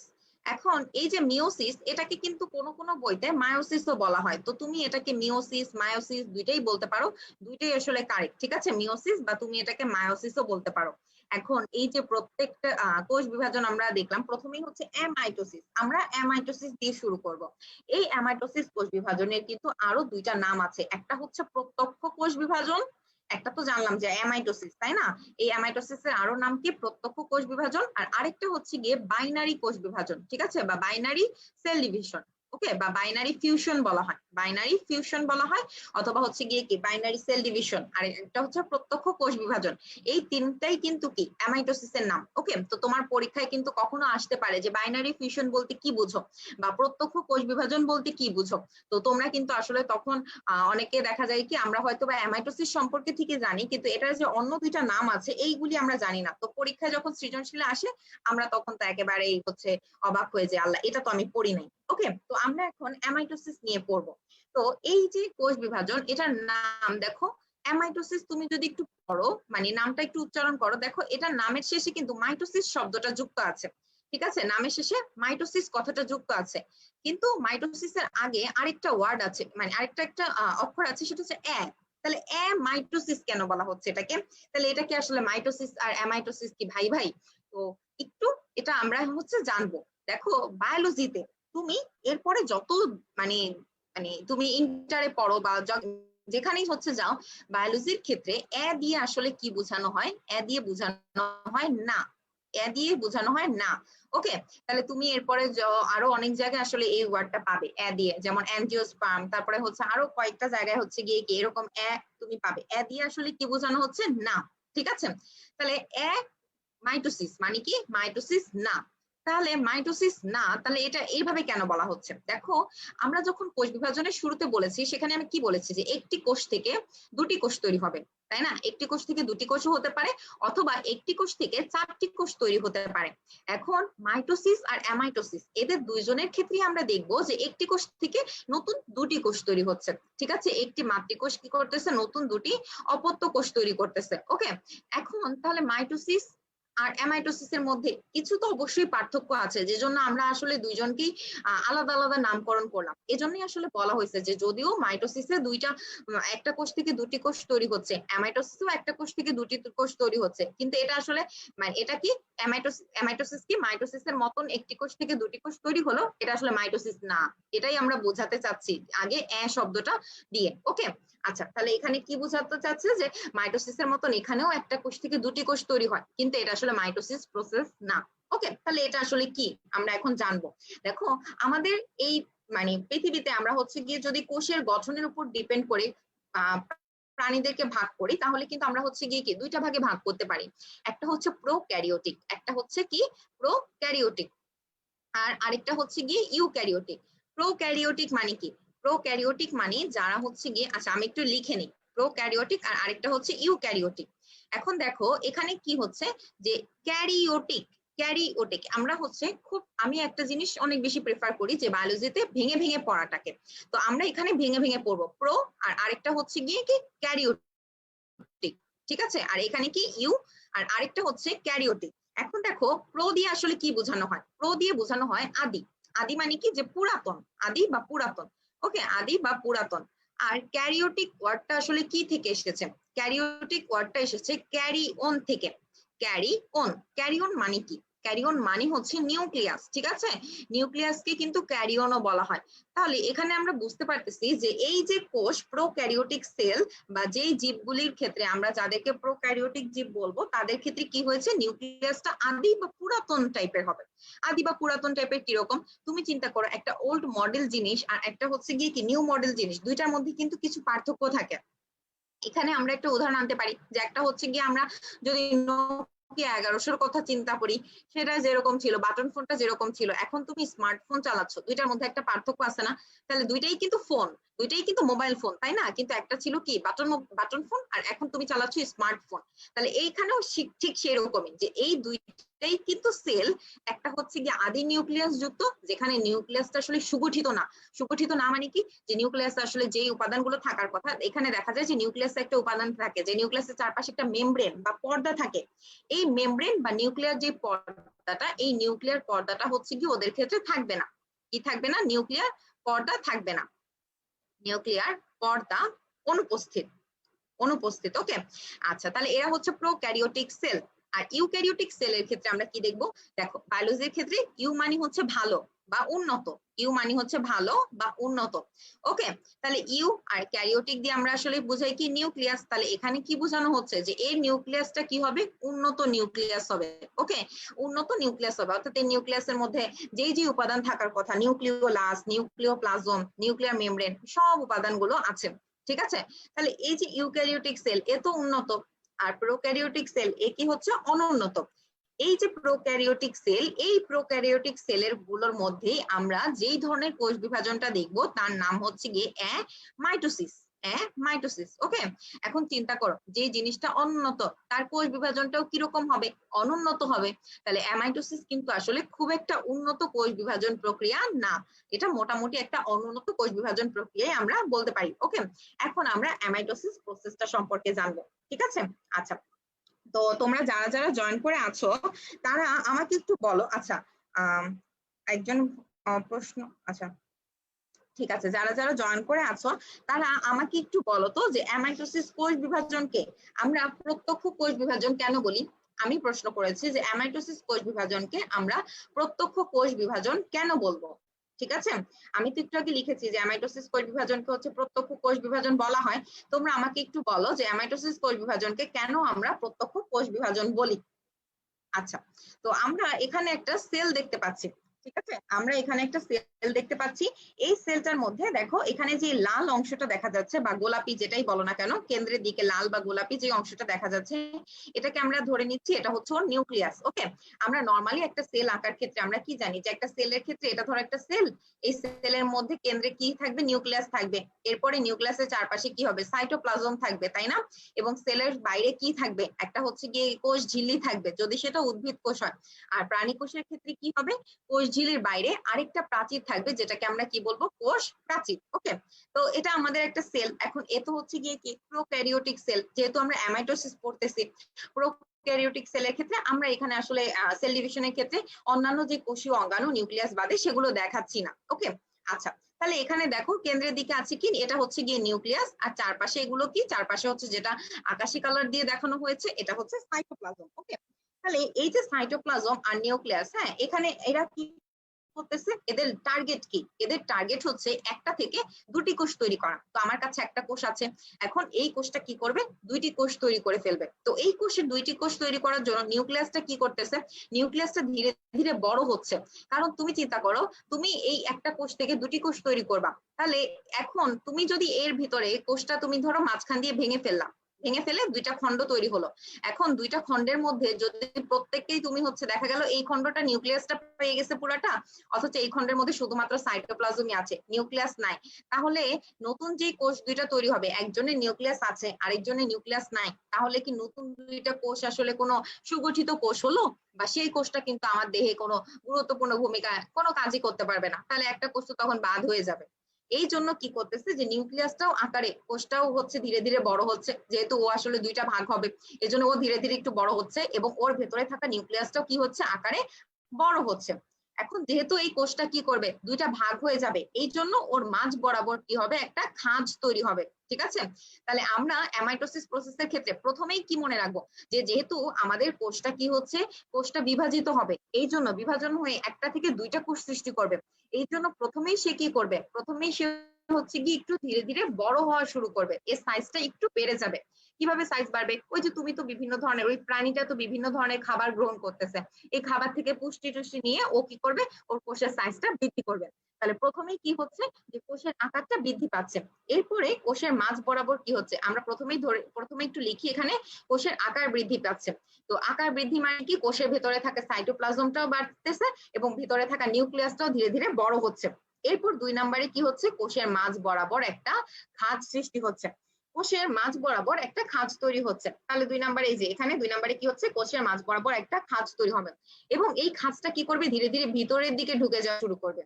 ভেতরের দিকে কেন ঢুকে যাবে, কারণ ওই খাঁজ বরাবর ধীরে ধীরে ভিতরের দিকে ঢুকে কি করতেছে, এখানে বিভাজন ক্ষমতা মানে বিভাজিত করার ট্রাই করতেছে, বা এই জায়গায় হচ্ছে কি কি সে ভাগ হয়ে যাওয়ার ট্রাই করতেছে। ওকে, তার এখন আর ভালো লাগতেছে না যে না আমি আসলে আর এরকম থাকতে পারতেছি না, আমি এখন বিভাজিত হয়ে যাব, মানে এদের মধ্যে আসলে এক ধরনের বিচ্ছেদ চলে আসতেছে। দেখা যায় না অনেকদিন দুইজন মানুষ আসলে একসাথে থাকলে মনোমালিন্য হয়, ঠিক সেরকম কোষেরও এখন মনোমালিন্য হয়ে গেছে, ও এখন সেপারেশন চাচ্ছে। তো এই জন্য মাঝে মাঝে এখানে কি হচ্ছে, খাঁজটা ধীরে ধীরে ভিতরের দিকে ঢুকে যাচ্ছে। তো এই সময় কোষটা দেখতে অনেকটা এরকম টাইপের মনে হয়। ঠিক আছে, কোষটা দেখতে অনেকটা এরকম শেপের হয়, যে এই যে খাঁজটা ভেতরের দিকে ঢুকে যাচ্ছে এই জন্য এরকম টাইপের হয়। তো এই জন্য এটাকে দেখতে অনেকটা হচ্ছে ডাম্বেলের মতন লাগে, এটাকে দেখতে অনেকটা ডাম্বেলের মতন লাগে। তো যারা আসলে হচ্ছে তোমরা ব্যায়াম ট্যায়াম করো, ছেলেরা বা মেয়েরা করলেও হচ্ছে গিয়ে কি তোমরা ডাম্বেল অনেক সময় হচ্ছে ডাম্বেল উঠিয়ে হচ্ছে এক্সারসাইজ করে না, তো এটা ওরকম ডাম্বেলের মতন লাগে। তো এই জন্য আমরা হচ্ছে গিয়ে বলি কি যে ডাম্বেলের মতন আকার ধারণ করবে। ওকে, তারপরে খাঁজটা একদমই ভিতরের দিকে ঢুকে যাবে, নিউক্লিয়াসটাও বিভাজিত হয়ে যাবে, এবং এই যে সাইটোপ্লাজম, যখন খাঁজটা ভেতরের দিকে ঢুকে যাচ্ছে তখন অটোমেটিক কি হচ্ছে, নিউক্লিয়াসটা এদিক দিয়ে বিভাজিত হয়ে গেল, দুই ভাগ হয়ে গেল, আর সাইটোপ্লাজমও কি হয়েছে, দুই ভাগ হয়ে গেল। তখন নতুন দুটি কোষ তৈরি হবে। ঠিক আছে, এখন দেখো এই যে নতুন দুটি কোষ তৈরি হলো, এই কোষটার ক্ষেত্রে কিন্তু আর কোনো হচ্ছে গিয়ে মানে তুমি কোনো জটিল প্রক্রিয়া দেখলে না। কি হলো, কোষটার প্রথমে আকার বৃদ্ধি পেলো, কোষের নিউক্লিয়াসের আকার বাড়লো, এরপরে কি হচ্ছে, এদের মধ্যে আসলে আর ভালো লাগতেছে না, সেপারেশন চাচ্ছে, এদের ভেতরে হচ্ছে দূরত্ব তৈরি হচ্ছে, কিভাবে এদের মধ্যে মানে এদের সম্পর্কে ফাটল সৃষ্টি হচ্ছে। ঠিক আছে, তো এদের মধ্যে কোষের ভেতরে হচ্ছে ফাটল, যেটাকে আমরা বলি খাঁজ, খাঁজ সৃষ্টি হওয়া শুরু করলো, খাঁজ ধীরে ধীরে হচ্ছে ফাটল ধীরে ধীরে বাড়তেছে, মানে এরাও আসলে সেপারেট হয়ে যেতে যাচ্ছে। আছে। তো ফাটল ধীরে ধীরে বাড়তে বাড়তে কি হলো, একটা সময় দুইজন আলাদা হয়ে গেল, ঠিক আছে, এবং দুটি নতুন কোষ তৈরি হলো, যে যাদেরকে আমরা কি বলবো, দুটি অপত্য কোষ, ঠিক আছে, দুটি অপত্য কোষ তৈরি হলো। ওকে, তাহলে এভাবে দেখো এই প্রসেসটার ক্ষেত্রে কিন্তু কোনো জটিল কোনো প্রক্রিয়া না, খুব সহজ সরল ভাবে এরা সেপারেশনে চলে গেছে, নতুন দুটি কোষ সৃষ্টি করে ফেলেছে। তাই এই প্রসেসটাকে আমরা কি বলি, এই প্রসেসটাকে আমরা বলি প্রত্যক্ষ কোষ বিভাজন। যেই বিভাজনের ক্ষেত্রে আসলে কি সরাসরি একটা কোষ থেকে দুটো কোষ তৈরি হয়ে গেল, এখানে আর কোনো ধরনের জটিল কোনো প্রক্রিয়া হলো না। জটিল প্রক্রিয়া কখন ঘটবে, মাইটোসিসে ঘটবে, মায়োসিসে ঘটবে, এগুলি আমরা যখন পড়বো তখন আমরা জানবো। তো এই জন্যই এটাকে আসলে কি বলা হয়, প্রত্যক্ষ কোষ বিভাজন বলা হয়। ওকে, আচ্ছা, আমাকে একজন বলতেছে যে, আচ্ছা শৌভিক মন্ডল জয় বলতেছে যে এটা কি ক্লাস না কাজী অফিস। আরে আমি তো কাজী অফিস তো গিয়ে ইয়ে করে, মানে ইয়ে পড়া, আমি তো এখানে গিয়ে সেপারেট করে দিলাম। আচ্ছা, সরাসরি বিভাজিত হয়ে দুটি অপত্য কোষ তৈরি করে। মোহাম্মদ আব্দুল হক, তোমার উত্তর সঠিক। সিদরাতুল মুনতাহাও সঠিক উত্তর দিয়েছো। মাইশা চৌধুরী, হ্যাঁ সঠিক উত্তর দিয়েছো। আচ্ছা, নেহান নাবিলও সঠিক উত্তর দিয়েছো। সাইমা, নাতাশা, আশফিকা জাহান, মোহাম্মদ মহসিন, তোমরা সবাই সঠিক উত্তর দিয়েছো। ধন্যবাদ তোমাদের সবাইকে। আচ্ছা ঠিক আছে, হ্যাঁ ব্রেকআপ হয়ে গেছে। আচ্ছা ঠিক আছে, হ্যাঁ ব্রেকআপ হয়ে গেছে। তো আমাদের কিন্তু অ্যামাইটোসিস কোষ বিভাজন পড়া শেষ। এখন এই অ্যামাইটোসিস কোষ বিভাজন আসলে কাদের ক্ষেত্রে ঘটে, এই অ্যামাইটোসিস কোষ বিভাজন কাদের ক্ষেত্রে ঘটে আমি কিন্তু বলেই দিয়েছি, প্রোক্যারিওটিক সেলে ঘটে, তাই না? তো কখনো কখনো এই অ্যামাইটোসিস কোষ বিভাজন আমরা কি দেখবো, যে এই কোষ বিভাজনটা নরমালি কি করতেছে, প্রাণীর ক্ষেত্রে দেখা যায় কি যে এর বংশবৃদ্ধিতে যারা আসলে কি প্রোক্যারিওটিক সেল বা যারা আসলে এককোষী জীব, ঠিক আছে, এককোষী বলতে আমরা কি বুঝি, যে যেই জীবগুলি আসলে একটি মাত্র কোষ দিয়ে গঠিত। এখন চিন্তা করো, যার আসলে একটাই মাত্র কোষ দিয়ে সে গঠিত, হ্যাঁ একটা মাত্র কোষ দিয়ে গঠিত, সেই একটা কোষ বিভাজিত হয়ে যখন নতুন দুইটা কোষ তৈরি করবে, তখন এই নতুন দুইটা কোষকে আমরা নতুন দুইটা জীব বলবো না, কারণ ওর জীবন তো গিয়ে কি, ওর তো আসলে একটা কোষ নিয়েই ওর দেহটা গঠিত। তাহলে এই একটা কোষ বিভাজিত হয়ে যখন নতুন দুইটা কোষ তৈরি করবে, তখন সেই নতুন দুইটা কোষ তৈরি করা মানে কি, সে আসলে তার নতুন দুইটা বাচ্চা জন্ম দিচ্ছে, এরকম টাইপের না? কারণ ওই একটা কোষ নিয়েই তো আসলে কি ওর দেহ। তাহলে এটা একটা গিয়ে কি প্রাণী হয়ে গেল, এটা আরেকটা প্রাণী হয়ে গেল। তো আমরা দেখবো যে এককোষী জীবের ক্ষেত্রে, এটা আমরা একটু মনে রাখবো, এককোষী জীবের ক্ষেত্রে অ্যামাইটোসিস কোষ বিভাজন গিয়ে কি করে, বংশ বৃদ্ধিতে সহায়তা করে, বংশ বৃদ্ধিতে সহায়তা করে, বৃদ্ধিতে সহায়তা করে। ওকে, মানে এটার মাধ্যমেই গিয়ে কি অ্যামাইটোসিসের মাধ্যমে বংশ বৃদ্ধি করে। আর অনেক সময় গিয়ে কি প্রোক্যারিওটিক সেল যেগুলি, তারা তো বহুকোষীয় হতে পারে, তো বহুকোষীদের ক্ষেত্রে অ্যামাইটোসিস কোষ বিভাজনগুলি কি করবে, তখন দৈহিক বৃদ্ধিতে হেল্প করবে। ওকে, তাহলে অ্যামাইটোসিস আসলে কাদের বংশ বৃদ্ধিতে হেল্প করতেছে, এককোষী যে প্রাণীগুলো আছে বা এককোষী যে জীবগুলো আছে তাদের ক্ষেত্রে এটা বংশ বৃদ্ধিতে হেল্প করতেছে। ওকে, আচ্ছা, তাহলে আমাদের অ্যামাইটোসিস কোষ বিভাজন পড়া শেষ। এবার আমরা যে কোষ বিভাজন সম্পর্কে জানবো সেটা মাইটোসিস। এটা মোটামুটি তোমাদের সবারই প্রিয়, মাইটোসিস কোষ বিভাজন, কারণ আমরা আসলে এটা এসএসসি থেকে এটা পড়ে আসি এবং দেখা যায় কি যে এই কোষ বিভাজন থেকে, মানে এই চ্যাপ্টার থেকে সৃজনশীল আসলে এটা আসে, এবং আমরা সবাই আসলে এটা অ্যান্সার করতে খুব বেশি পছন্দ করি, মানে এটা তো আসলে একটা সোজা চ্যাপ্টার, তাই না? তো আমরা এখন মাইটোসিস নিয়ে জানবো। তো দেখো, মাইটোসিস আর অ্যামাইটোসিসের মধ্যে কিছু বেসিক পার্থক্য আছে। দেখো, আমরা প্রথমেই একটা পার্থক্য বলে দিচ্ছি যে অ্যামাইটোসিস কোষ বিভাজনটা নরমালি দেখা যায় প্রোক্যারিওটিক সেলের ক্ষেত্রে ঘটে। তো মাইটোসিস কাদের ক্ষেত্রে ঘটবে, মাইটোসিস ঘটবে গিয়ে উন্নত যে প্রাণীগুলো আছে, বেশিরভাগ সময় দেখা যায় উন্নত জীবের ক্ষেত্রে ঘটে, অর্থাৎ গিয়ে কি ইউক্যারিওটিক সেলের ক্ষেত্রে মাইটোসিস কোষ বিভাজন দেখা যায়। এরপর 2 নম্বরে আমাদের মনে রাখতে হবে যে মাইটোসিস কোষ বিভাজনটা আসলে কি ঘটনাটা ঘটায়। মাইটোসিস কোষ বিভাজন আমাদের দৈহিক বৃদ্ধি ঘটায়। দৈহিক বৃদ্ধি বলতে আমরা কি বুঝাচ্ছি, যে এই কোষ বিভাজনের মাধ্যমে আমাদের গিয়ে কি দেহের বৃদ্ধি ঘটবে। নরমালি ওই যে আমি তোমাদেরকে একটা উদাহরণ দিয়েছিলাম, যে একটা বাচ্চা, সে তো অনেক ছোট থাকে এবং তার ক্ষেত্রে যে কোষের যে সংখ্যা, তুমি এখন একটা গিয়ে কি বড় প্রাপ্তবয়স্ক মানুষ হয়ে গিয়েছো, তোমার কোষের সংখ্যা কিন্তু আরো বেশি। কিভাবে বেশি হলো, ওই যে তোমার কোষগুলি বিভাজিত হয়ে হয়ে হয়ে হয়ে তোমার এই কোষের সংখ্যা বাড়িয়ে দিয়েছে এবং তোমার দেহও বৃদ্ধি পেয়েছে, দেহের মানে দৈহিকও বৃদ্ধি ঘটেছে। কারণ বাচ্চাদের হাতগুলি কি হয়, ছোট ছোট হয়, আর তোমার হাত এখন দেখো কত বড় হয়েছে। তার মানে কি, এখানে কোষের সংখ্যা বৃদ্ধি পেয়েছে এবং তোমার দৈহিক বৃদ্ধি ঘটেছে। তাহলে এই ঘটনাটা ঘটায় যেই কোষ বিভাজন, সেটাই কিন্তু মাইটোসিস কোষ বিভাজন। ওকে, আচ্ছা, তাহলে দেখো মাইটোসিস কোষ বিভাজন কি করবে, দৈহিক বৃদ্ধি ঘটাবে, এটা আমরা বুঝতে পারলাম, তাই না? এখন এই যে দৈহিক বৃদ্ধি ঘটাবে, এই মাইটোসিস কোষ বিভাজন আসলে কি ঘটনাটা ঘটে, দেখো এখানেও ঠিক সেম ঘটনাটাই ঘটবে। আমরা দেখেছিলাম একটু আগে কি হয়, একটা কোষের ভিতরে নিউক্লিয়াস আছে, এরপরে চারপাশে কি আছে, সাইটোপ্লাজম আছে। এখানেও সেম নিউক্লিয়াসটা বিভাজিত হবে, সাইটোপ্লাজমটা বিভাজিত হবে। কিন্তু চিন্তা করো, তোমার যে স্মার্টফোনটা আছে, ইউক্যারিওটিক সেলকে আমরা সেই স্মার্টফোন ধরতেছি, আর প্রোক্যারিওটিক সেল হচ্ছে কি আমাদের সেই নোকিয়া 1100, ওইটার এখন বেল নাই। ওকে, তো তোমার যে স্মার্টফোন আছে এটার কনফিগারেশনটা কতটা জটিল, তাই না? তোমার স্মার্টফোনে অনেক অ্যাপস আছে, তোমার এই অ্যাপস গুলি কিছুদিন পর পর আপডেট দিতে হয়, তাই না? তুমি এই স্মার্টফোন দিয়ে অনেক জটিল জটিল কাজ করে ফেলতে পারতেছো। এখন তোমার ইউক্যারিওটিক সেলের ভেতরেও কিন্তু এরকম জটিলই গঠন, তাহলে এই ইউক্যারিওটিক সেলের কোষ বিভাজনটাও নিশ্চয়ই একটু জটিল প্রক্রিয়া হবে, তাই না? তাহলে মাইটোসিস কোষ বিভাজনটাও কিন্তু একটু জটিল প্রসেস হবে। এখন এই যে মাইটোসিস কোষ বিভাজন, এই কোষ বিভাজনের ক্ষেত্রে আমরা দেখবো যে এখানে কি হচ্ছে, নিউক্লিয়াসেরও বিভাজন হচ্ছে, আর হচ্ছে গিয়ে সাইটোপ্লাজমেরও বিভাজন হচ্ছে। তো তোমরা আমাকে একটু জানাও যে মাইটোসিসের ক্ষেত্রে নিউক্লিয়াসের বিভাজনটাকে আমরা আসলে কি বলি? মাইটোসিসের ক্ষেত্রে নিউক্লিয়াসের বিভাজনকে আমরা কি বলি? তার আগে অ্যামাইটোসিস থেকে আমি তোমাদেরকে একটা জিনিস একটুখানি জানিয়ে দিই, সেটা আমি অ্যামাইটোসিস থেকে একটা জিনিস একটু স্কিপ হয়ে গিয়েছিল, ওই ব্যাপারটা আমি একটু জানাচ্ছি।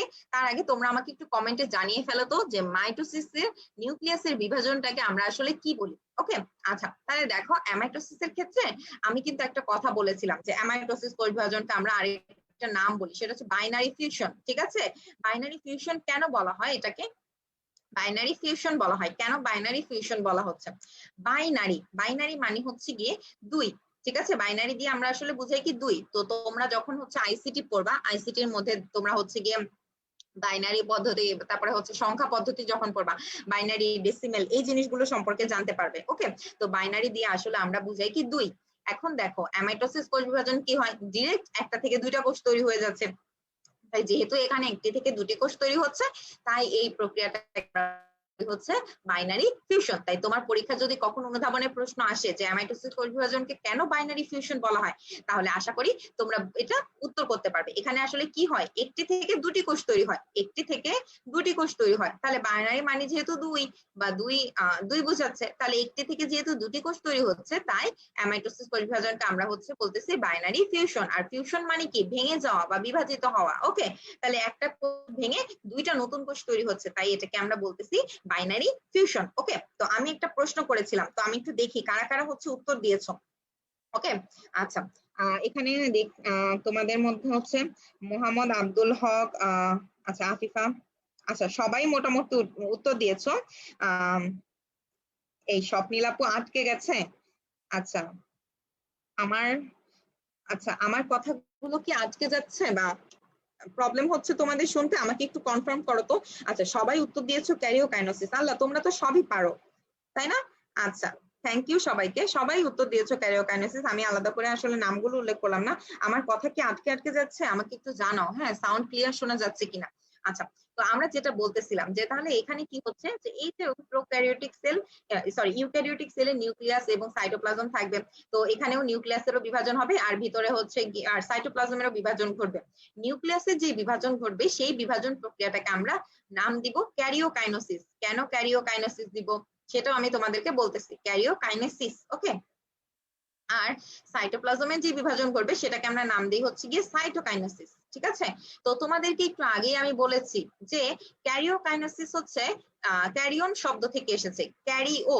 ঠিক আছে, কাইনেসিস মানে হচ্ছে বিভাজন প্রক্রিয়া। ঠিক আছে, সিস মানে হচ্ছে, সবসময় মনে রাখবা, সিস মানে হচ্ছে প্রক্রিয়া। ঠিক আছে, সিস মানে হচ্ছে বায়োলজিতে সিস মানে প্রক্রিয়া। তাহলে এখানে যেখানেই হচ্ছে গিয়ে কোনো জায়গায় সিস থাকবে, তার মানে ওটা কোনো একটা প্রসেস বোঝানো হচ্ছে। ঠিক আছে, ধরো তোমার পরীক্ষায় এই জিনিসগুলো আসলে কিভাবে তোমাকে হেল্প করবে, এখন হয়তো তুমি বুঝতে পারতেছো না যে আপু বলতে সাল্লা সিস মানে প্রক্রিয়া, এটা আমার মনে রেখে কোনো লাভ আছে? আমি কি বায়োলজির হচ্ছে মাস্টার হব নাকি? দেখো, এটা তোমার হেল্প করবে কিভাবে, এই ছোটখাটো জিনিসগুলো কিন্তু এমসিকিউ সলভ করতে আমাদেরকে হেল্প করে। আচ্ছা, মাঝে মাঝে সাউন্ড প্রবলেম হচ্ছে। আচ্ছা, এই ছোট ছোট জিনিসগুলি কিন্তু এমসিকিউ সলভ করতে হেল্প করে। ধরো তোমার একটা এমসিকিউ আসলো যে নিচের কোনটি আসলে ধরো নিচের কোনটি আসলে নিউক্লিয়াসের বিভাজন প্রক্রিয়া। ঠিক আছে, নিচের কোনটি নিউক্লিয়াসের বিভাজন প্রক্রিয়া। এখন এটা তো তুমি পারো, কিন্তু ধরো তুমি এটা তুমি জানো না, তোমার জানা নাই যে এইখানে আসলে নিউক্লিয়াসের বিভাজন প্রসেস আসলে কোনটা বলতেছে, এটা তো আমি জানি না। ঠিক আছে, বা তোমার হয়তোবা এরকম আসলো যে লোহিত রক্তকণিকা সৃষ্টির প্রক্রিয়া নিচের কোনটি। ঠিক আছে, লোহিত রক্তকণিকা সৃষ্টির প্রক্রিয়া নিচের কোনটি। এখন সেখানে অপশনে অনেক কিছু আছে, ঠিক আছে, অপশনে অনেক কিছু আছে, কিন্তু অপশনে হয়তো আছে হচ্ছে এরাইথ্রোসাইট, অপশনে আছে হচ্ছে গিয়ে হিমোসাইট, অপশনে আছে এরিথ্রোপয়েসিস, একটা কি আছে, একটা আছে হচ্ছে গিয়ে এরিথ্রোপয়েসিস, এরিথ্রোপয়েসিস অপশনে আছে কি এরিথ্রোপয়েসিস, অপশনে আছে হচ্ছে গিয়ে হিমোসাইট। তোমার প্রশ্ন ছিল কি লোহিত রক্তকণিকা সৃষ্টির প্রসেস কোনটি? হিমোসাইট, অপশনে আছে হচ্ছে হিমোগ্লোবিন, হিমোগ্লোবিন। এরপরে আরেকটা অপশন আছে সেটা হচ্ছে কি এরিথ্রোসাইট বা এরিথ্রোসাইট। এখন তুমি জানো না যে লোহিত রক্তকণিকা সৃষ্টির প্রক্রিয়া কোনটি, ঠিক আছে, এটা তোমার হচ্ছে চারটা প্রসেস, মানে চারটা প্রসেস না, চারটা অপশন। তুমি জানো না যে সৃষ্টি মানে লোহিত রক্তকণিকা সৃষ্টি বা তৈরির প্রক্রিয়া কোনটি, কিন্তু তোমার এটা মনে আছে যে আমি একদিন স্বপ্নিল আপুর ক্লাস করেছিলাম, সেখানে আপু বলেছিল যে সিস মানে হচ্ছে প্রক্রিয়া। তাহলে তোমার চাইছে কি, তোমার চেয়েছে লোহিত রক্তকণিকা সৃষ্টির প্রক্রিয়া কোনটি। তাহলে তুমি যেহেতু এখানে সিস ওয়ার্ডটা দেখতে পাচ্ছ, তার মানে তুমি বুঝতে পারতেছো তাহলে এটা নিশ্চয়ই কোনো একটা প্রক্রিয়া হতে পারে, তুমি এটা দাগায় দিয়ে আসছো এবং তোমার উত্তরটা সঠিক হয়েছে। দেখো তুমি কিন্তু জানোই না লোহিত রক্তকণিকা সৃষ্টির প্রক্রিয়াকে কি বলে বা তৈরির প্রক্রিয়াকে কি বলে, কিন্তু তুমি এটা জানো যে প্রক্রিয়া, প্রক্রিয়া মানে হচ্ছে সিস মানে হচ্ছে প্রক্রিয়া, তাহলে বাকি কোনোটার মধ্যে কিন্তু সিস ওয়ার্ডটা নাই। তো তুমি কিন্তু তোমার না জেনেও, উত্তরটা না জেনেও তুমি হচ্ছে গিয়ে কি একটা বেসিক জিনিস জানো, সেটা থেকে তুমি অ্যান্সারটা দাগিয়ে ফেলতে পেরেছো। তাহলে এই জিনিসটা আসলে তোমার জন্য অনেক হেল্পফুল হবে। আচ্ছা আবার বলেন। আচ্ছা আমি হচ্ছে বলতেছি যেটা, যে এখানে হচ্ছে প্রক্রিয়া, সিস দিয়ে হচ্ছে প্রক্রিয়া বোঝানো হচ্ছে। আচ্ছা একজন বলতেছো সিস মানে ভাঙন মনে হয় তোমার। আচ্ছা ভাঙন হচ্ছে গিয়ে লাইসিস, ঠিক আছে, কোন একটা জিনিস ভেঙে ফেলাকে সেটাকে আমরা বলি হচ্ছে লাইসিস। আর সিস মানে হচ্ছে গিয়ে প্রক্রিয়া বা কোন একটা জিনিস তৈরির প্রক্রিয়া। আমার প্রশ্ন ছিল তোমার পরীক্ষায় যদি এসেছে মানে আসে লোহিত রক্তকণিকা তৈরির প্রক্রিয়াকে কি বলে, তুমি জানো না যে লোহিত রক্তকণিকা তৈরির প্রক্রিয়াকে কি বলে, কিন্তু তুমি জানো যে সিস মানে হচ্ছে প্রক্রিয়া। তাহলে তোমার আর অপশনে, এখানে চারটা অপশন আমি দেখাইছি, এই চারটা অপশনের মধ্যে তিনটার মধ্যেই সিস নাই, একটার মধ্যে সিস ওয়ার্ডটা আছে, তুমি এটা দাঁড়াই আসছো, তোমার উত্তর সঠিক হয়ে গেছে। তাহলে এইভাবে কিন্তু তোমার আচ্ছা আটকে গেছে।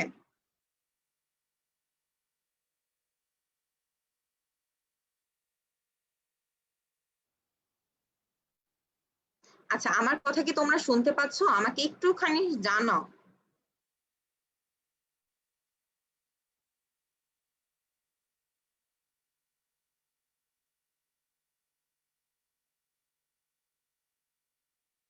আচ্ছা ঠিক আছে, যাদের কারো কারো আবার ঠিক আছে, তার মানে যাদের আটকে যাচ্ছে মনে হচ্ছে তাদের নিশ্চয়ই নেটওয়ার্কে প্রবলেম।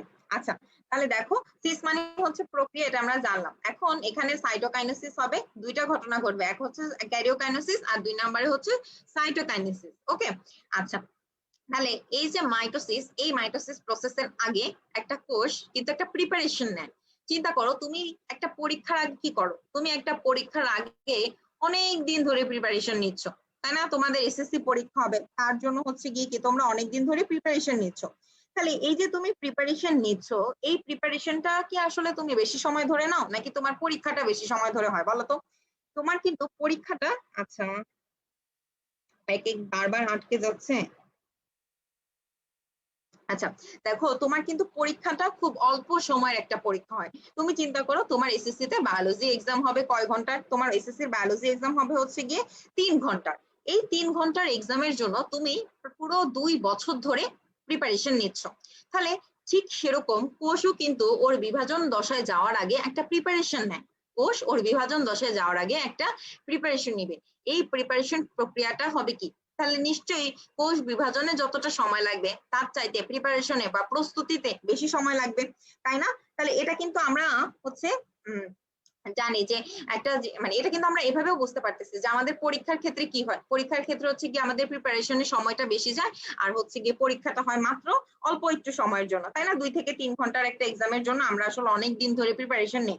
তো এই পরীক্ষার মতনই কোষ বিভাজনটাকে আমরা ধরে নিব যে একটা হচ্ছে পরীক্ষা, আর এই কোষ বিভাজন ওই পরীক্ষায় মানে কোর্সটা যাওয়ার আগে সেও একটা প্রিপারেশন নিবে, সে আসলে এই কোষ বিভাজনের জন্য পুরোপুরি ভাবে রেডি হবে, তার যা যা লাগবে কোষ বিভাজনের জন্য। তোমার পরীক্ষার আগে কি হয়, তুমি একদম সবকিছু পড়াশোনা করে রেডি হও না, ঠিক সেরকমও কোর্স হচ্ছে কি একদম পড়াশোনা করে, মানে পড়াশোনা ঠিক না, ওর আসলে যা যা প্রয়োজন বিভাজনের জন্য ও সবকিছু নিয়ে একদম রেডি হবে, পুরো ঢাল তলোয়ার নিয়ে সে রেডি হবে। তো এই যে রেডি হওয়া বা ও যে প্রস্তুতি নিচ্ছে, এই প্রস্তুতিমূলক দশাটাকে আমরা বলি কি ইন্টারফেস। ঠিক আছে, এই প্রস্তুতিমূলক দশাটাকে আমরা বলি ইন্টারফেস। আচ্ছা, আচ্ছা ক্রিস্টাল ক্লিয়ার। আচ্ছা ঠিক আছে, এই প্রস্তুতিমূলক দশাটাকে আমরা কি বলবো, ইন্টারফেস। আর যেটা হচ্ছে গিয়ে কি বিভাজন দশা, সেটাকে আমরা কি বলতেছি, সেটাকে আমরা বলতেছি মাইটোসিস, বা এটাকে আমরা আরেকটা নাম বলবো এমফেস। মাইটোসিস এর এজন্য এটাকে আমরা বলি হচ্ছে মাইটোসিস থেকে আসে কি এমফেস। ওকে, আচ্ছা তাহলে দেখো এই যে ইন্টারফেস, ইন্টারফেসটা কি, ইন্টারফেস হচ্ছে প্রিপারেশন ফেজ। প্রিপারেশন ফেজ যেখানে হচ্ছে গিয়ে কি তোমার কোষটা একদম রেডি হবে যে আমি বিভাজন দশায় যাব, আর মাইটোসিসটা হচ্ছে ওর সেই পরীক্ষাটা। তো দেখা যায় কি যে আমরা যদি এই ইন্টারফেস আর মাইটোসিস, একটা কোষ মনে করো কি, একটা কোষের জীবন চক্র যদি আমরা একটু দেখি যে একটা কোষ আসলে তার জীবনটা কিরকম হয়। একটা কোষ সৃষ্টি হয়, তাই না, সবার প্রথমে কোষটা হচ্ছে সৃষ্টি হলো, সৃষ্টি হওয়ার পরে কি হবে, কোষটার আকারটা ধীরে ধীরে বাড়তে থাকবে, তাই না। চিন্তা করো একটা কোষ সৃষ্টি হচ্ছে, আমরা চিন্তা করলাম যে অ্যামাইটোসিসের মধ্যে আমরা দেখেছি যে একটা কোষ বিভাজিত হয়েছে, তার আগে কি হয়েছে, ওই বিভাজন হওয়ার আগে ওই কোষটা তো আগে সৃষ্টি হতে হয়েছে, তাই না। তো ওই কোষটা প্রথমে সৃষ্টি হলো, সৃষ্টি হওয়ার পরে ধীরে ধীরে তার কি করলো, আকারটা বৃদ্ধি পেলো, তাহলে তার কি হলো, বৃদ্ধি হলো। এরপরে সে কি করলো, বিভাজিত হয়ে গেল। তাহলে এটা হচ্ছে গিয়ে একটা কোষের জীবন চক্র, যে এই তিনটা প্রসেস হয় তার জীবনে। সে সৃষ্টি হয়, তার ধীরে ধীরে বৃদ্ধি হয়, আর এরপরে সে কি করে, বিভাজিত হয়ে যায়। তো এই যে একটা কোষ সৃষ্টি, বৃদ্ধি আর বিভাজন, এই তিনটা প্রসেসকে একত্রে আমরা বলি কি, কোষ চক্র। ঠিক আছে, কোষ চক্র।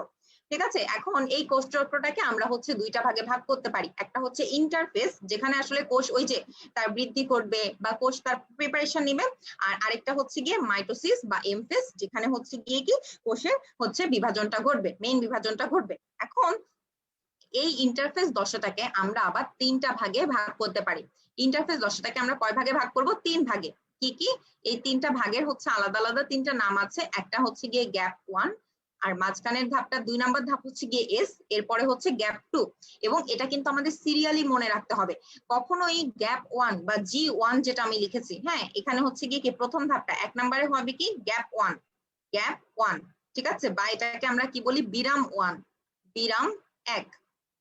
ঠিক আছে, তারপরে 2 নাম্বার ধাপটা হচ্ছে গিয়ে এস ধাপ, এস ধাপ, বা এটার আরেকটা নাম হচ্ছে সিনথেসিস, সিনথেসিস। আর সিনথেসিস মানে হচ্ছে কোন একটা জিনিস তৈরির প্রক্রিয়া। তাহলে দেখো সিস মানে হচ্ছে প্রক্রিয়া, লাইসিস মানে হচ্ছে গিয়ে কি কোন একটা জিনিস ভেঙে ফেলার প্রসেস। ঠিক আছে, কোন একটা জিনিস ভেঙে ফেলার প্রক্রিয়া। আর সিনথেসিস মানে হচ্ছে কোন একটা জিনিস তৈরির প্রক্রিয়া। ওকে, আচ্ছা 3 নাম্বার ধাপটা কি, 3 নাম্বার ধাপটার নাম হচ্ছে গিয়ে গ্যাপ 2, গ্যাপ 2, বা এটার আরেকটা নাম হচ্ছে বিরাম 2। ওকে, বিরাম 2। তাহলে এই তিনটা প্রক্রিয়া হয় হচ্ছে গিয়ে কি, এই তিনটা প্রসেস মিলাই হয় কি আমাদের ইন্টারফেস দশা। তো এই ইন্টারফেস দশা, যেহেতু আমি বারবার কোষ চক্র বলতেছি, এই কোষ চক্রটা বোঝানোর জন্য আমরা এরকম একটা সার্কেল দিয়ে বুঝাই। ঠিক আছে, এই সার্কেলে দেখো তো, এই সার্কেলে এই যে গ্যাপ 1 থেকে শুরু করে, এই যে গ্যাপ 1 থেকে শুরু করে একেবারে গ্যাপ 2 পর্যন্ত, এই পুরা জিনিসটা কি, এই পুরা জায়গাটা হচ্ছে ইন্টারফেস। তুমি চিন্তা করো তো, আমি একটা সার্কেলে ঠিক কতটা জায়গা জুড়ে ইন্টারফেস দশাটা দিয়েছি। আর এই যে এখান থেকে শুরু করে এতটুকুন, এই জায়গা থেকে এতটুকুন হচ্ছে গিয়ে কোষ বিভাজন দশা, বা যেটাকে আমরা হচ্ছে গিয়ে কি এমফেস বলি। তাহলে এমফেস কিন্তু শুধুমাত্র এখানে যে নীল অংশটুকুন, এতটুকুন। তাহলে একটা কোষের জীবনে সে অধিকাংশ সময় কিন্তু ইন্টারফেস দশায় থাকে, ঠিক তোমার মতন। তোমার মতন কিরকম, এই যে তুমি তোমার জীবনের অধিকাংশ সময়ই কি থাকো, তোমার পরীক্ষার প্রিপারেশন নিতে থাকো। আর তোমার পরীক্ষা হয় কতক্ষণে, তোমার পরীক্ষা হয় মাত্র 3 ঘন্টার একটা সাবজেক্ট, মানে 3 ঘন্টার একটা এক্সামের জন্য তুমি পুরো 2 বছর ধরে প্রিপারেশন নিচ্ছ, তাই না। তো ঠিক সেরকম কোষটাও প্রায় মাত্র হচ্ছে গিয়ে কি অল্প কিছু সময়ের একটা হচ্ছে গিয়ে বিভাজন দশার জন্য সে তার জীবনের বেশিরভাগ সময়ই ব্যয় করে প্রস্তুতি নিতে। তো আমরা এটাকে হচ্ছে গিয়ে কিছু পার্সেন্টেজে ভাগ করি। পুরো সার্কেলটাকে যদি 100% ধরি, তার মধ্যে এমফেজ বা মাইটোসিস দশায় একটা কোষ ব্যয় করে 5 থেকে 10% সময়। চিন্তা করো, মাত্র 5 থেকে 10% টাইম সে ইউজ করবে হচ্ছে মাইটোসিস দশায়। আর এই পুরাটা হচ্ছে ইন্টারফেস, আর ইন্টারফেস অর্থাৎ তার প্রস্তুতিমূলক দশায় সে ব্যয় করবে কত, 90 থেকে 95% সময়। ঠিক আছে, এটা তুমি তোমার জীবন দিয়ে মনে রাখবা, তাহলেই ইজি হবে জিনিসটা। ওকে, আচ্ছা। তো এই 90 থেকে 95% সময়ের মধ্যে প্রথমেই আসবে কি 1 নাম্বার ধাপ গ্যাপ 1, 2 নাম্বারে সিনথেসিস, আর 3 নাম্বারে হচ্ছে গ্যাপ 2। ওকে, তো আমরা এরকম সিরিয়াল মেনটেন করে মনে রাখবো। তো এখানে আসলে কি হয়, গ্যাপ 1 এ কি হয়, তুমি চিন্তা করো, এই কোষটা চাচ্ছে বিভাজন হতে। ঠিক আছে, এই কোষটা চাচ্ছে বিভাজিত হতে, বা ওর এখন একটা ইচ্ছা যে আমি আসলে একটা কোষ থেকে দুইটা কোষ তৈরি করব। তুমি চিন্তা করো, তোমার যখন একটা, ধরো তোমার ঈদের আগে, ঈদের আগে কি হয়, ঈদের আগে তোমার একটা নতুন ড্রেস লাগবে। এখন তোমার নতুন ড্রেস লাগবে, তোমার তো আসলে ওভাবে কেনার সামর্থ্য নাই। তুমি কি করো, তুমি তোমার আম্মুকে ধরে খোঁচাও, তুমি আম্মুকে বলো যে আম্মু আমার এই ড্রেসটা লাগবে, এই ড্রেসটা লাগবে, বা আমাকে এটা কিনে দাও, তাই না? তোমার কিছু লাগলে তুমি তোমার আম্মুকে বলো যে আমার এটা লাগবে, এটা লাগবে। দেখা যায় যতক্ষণ পর্যন্ত কিনে না দিচ্ছে, তুমি ঠিক ততক্ষণ পর্যন্তই হচ্ছে গিয়ে কি তোমার আম্মুকে বারবার বলতেছো যে আমার এটা লাগবে, আমার এটা লাগবে। ঠিক সেরকম এই যে কোষটা বিভাজিত হবে, তাই না? কোষের ভিতরে কি থাকে, কোষের ভিতরে কিছু হরমোন থাকে, কিছু গ্রোথ ফ্যাক্টর থাকে। কোষের ভিতরে কি থাকবে, কিছু হরমোন থাকবে, ঠিক আছে? হরমোন থাকবে, কিছু গ্রোথ ফ্যাক্টর থাকবে। গ্রোথ মানে কি, বৃদ্ধি। গ্রোথ ফ্যাক্টর মানে কি, যে কোষের বৃদ্ধি ঘটাবে, ঠিক আছে? হরমোন কি, হরমোন হচ্ছে কিছু রাসায়নিক পদার্থ যেগুলো কি করবে, তোমার কোষের ভেতরে বিভিন্ন ধরনের বিক্রিয়া ঘটাতে সহায়তা, মানে বিক্রিয়া ঘটাবে, ঠিক আছে, বিভিন্ন কাজ ঘটাবে। তো এই হরমোন আর এই যে গ্রোথ ফ্যাক্টর, এরা কারা জানো, এরা হচ্ছে সেই তুমি, আর কোষটা হচ্ছে গিয়ে তোমার আম্মু, ঠিক আছে? এখন এরাও কি করতেছে, কোষের ভেতরে আছে, ঠিক সেরকম হচ্ছে গিয়ে কি তুমি তোমার আম্মুর কাছাকাছি আছো, এখন তুমি তোমার আম্মুকে খোঁচাচ্ছ যে আম্মু আমার ড্রেস লাগবে, ড্রেস লাগবে। ওরাও সেরকম কোষটাকে খোঁচাচ্ছে। হরমোন আর হচ্ছে গিয়ে কি গ্রোথ, সরি গ্রোথ ফ্যাক্টর আর হচ্ছে হরমোনও হচ্ছে কোষগুলোকে খোঁজাচ্ছে যে না আমার এখন তুই বিভাজন, তোর বিভাজন হইতে হবে, বিভাজন হইতে হবে, এটা ওকে বলতেছে। তো ওরা যখন কোষটাকে খোঁজায়, তখনই কোষটা চিন্তা করে হায় হায় আমার তো এখন বিভাজিত হতে হবে, আমি তাড়াতাড়ি রেডি হই। তো এই জন্য প্রথমে কে আসলে কোষটাকে হচ্ছে এই ইয়েটা দিল, উদ্দীপনাটা দিল, কে আসলে ওকে খোঁচা দিল বলতো? হরমোন আর বিভিন্ন ধরনের গ্রোথ ফ্যাক্টর। তাহলে হরমোন আর গ্রোথ ফ্যাক্টর ওকে কি করবে, খোঁচাবে যে এই তুই এখনো বসে আছিস কেন, তুই বিভাজিত হবি না, তুই তাড়াতাড়ি প্রিপারেশন নে। ওই যে তোমার আম্মু তোমাকে আবার খোঁচায় না, তোমার মানে ওই যে পরীক্ষার আগেও হচ্ছে গিয়ে আমরা এরকম খোঁচা খাই, তাই না, বাসা থেকে, যে বলে এই পড়িস না কেন এরকম। তো এই গ্রোথ হরমোন আর হচ্ছে গিয়ে কি গ্রোথ ফ্যাক্টর আর হরমোন ওইরকমই হচ্ছে গিয়ে কোষটাকে খোঁচাইতেছে, তুই প্রিপারেশন নিস না কেন, ইন্টারফেস দশায় যাচ্ছিস না কেন। তো এরপরে এদের খোঁচাখুচির ফলে কি হচ্ছে, কোষটা ইন্টারফেস দশায় যাচ্ছে। প্রথমেই যাবে কোথায়, গ্যাপ ওয়ানে।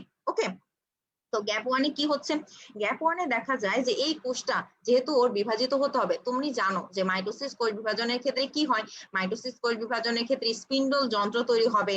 তারপরে মাইটোসিস কোষ বিভাজনের ক্ষেত্রে আমরা জানি ক্রোমোজোম, ক্রোমাটিন, এগুলির ব্যাপার স্যাপার আছে। তো এই জন্য গ্যাপ ওয়ানে প্রথমেই কি হবে, একটা প্রোটিন তৈরি হয়, যেই প্রোটিনটার নাম হচ্ছে গিয়ে সাইক্লিন। এখন চিন্তা করো ওর কি করতেছে, তুমি তোমার এক্সামের আগে প্রচুর পরিমাণে কি করো, মানে খাওয়া দাওয়া বেশি পরিমাণে করো, তোমার বাসায় ডিম দুধ প্রচুর পরিমাণে খাওয়াচ্ছে, কেন খাওয়াচ্ছে, এই ডিম দুধ খা তাড়াতাড়ি, মানে এগুলি খা, তোর মানে এখন তোর উপরে অনেক প্রেশার যাচ্ছে, বা তোমার একটা এনার্জি দরকার, এই জন্য। ঠিক সেরকম কোষও যেহেতু বিভাজন দশায় যাবে, ওর নিজেরও তো আসলে, ও তো মানে কোষ বলে কি তার আসলে কোনো লাইফ নাই, ওরও তো আসলে একটা লাইফ আছে। তো ওর বাসা থেকে ওকে খুব গুতাচ্ছে যে এই তুই তাড়াতাড়ি খাওয়া দাওয়া কর, বা হচ্ছে গিয়ে তোর এখন তো অনেক বেশি শক্তি দরকার, তুমি যেরকম ডিম দুধ খেয়ে শক্তি অর্জন করো, কোষ কিভাবে শক্তি অর্জন করে জানো, কোষ একটা প্রোটিনের মাধ্যমে শক্তি অর্জন করে। সেই প্রোটিনটার নাম কি, সেই প্রোটিনটার নাম হচ্ছে গিয়ে সাইক্লিন। তাহলে এই সাইক্লিন হচ্ছে ওই তোমার যেরকম ডিম দুধ খেয়ে তুমি শক্তি অর্জন করতেছো, সাইক্লিন ওকে সেই এনার্জি দিবে। কখন এনার্জি দিবে, ও যখন গ্যাপ ওয়ান দশায় যাবে, ঠিক আছে, গ্যাপ ওয়ান দশায় যাবে, সাইক্লিন ওকে এনার্জি দিবে। এখন তুমি বায়োলজিতে একটা জিনিস পড়ে আসছো যে আমরা আমাদের এনার্জি পাই হচ্ছে এটিপি থেকে। আমরা আমাদের এনার্জি কোথা থেকে পাচ্ছি, এটিপি থেকে। আমরা পড়ে আসছি না, এটিপি কি বলা হয়, জৈব মুদ্রা। তাহলে এটিপি থেকে আমরা এনার্জি পাই। তো এই সাইক্লিনও কি করবে, সাইক্লিনও এটিপি তৈরি করবে, ঠিক আছে, কারণ ও তো জানে যে এটিপি থেকে এনার্জি পাবে। তো এটিপি তৈরি করার প্রক্রিয়াটাকে আমরা কি বলি, ফসফোরাইলেশন।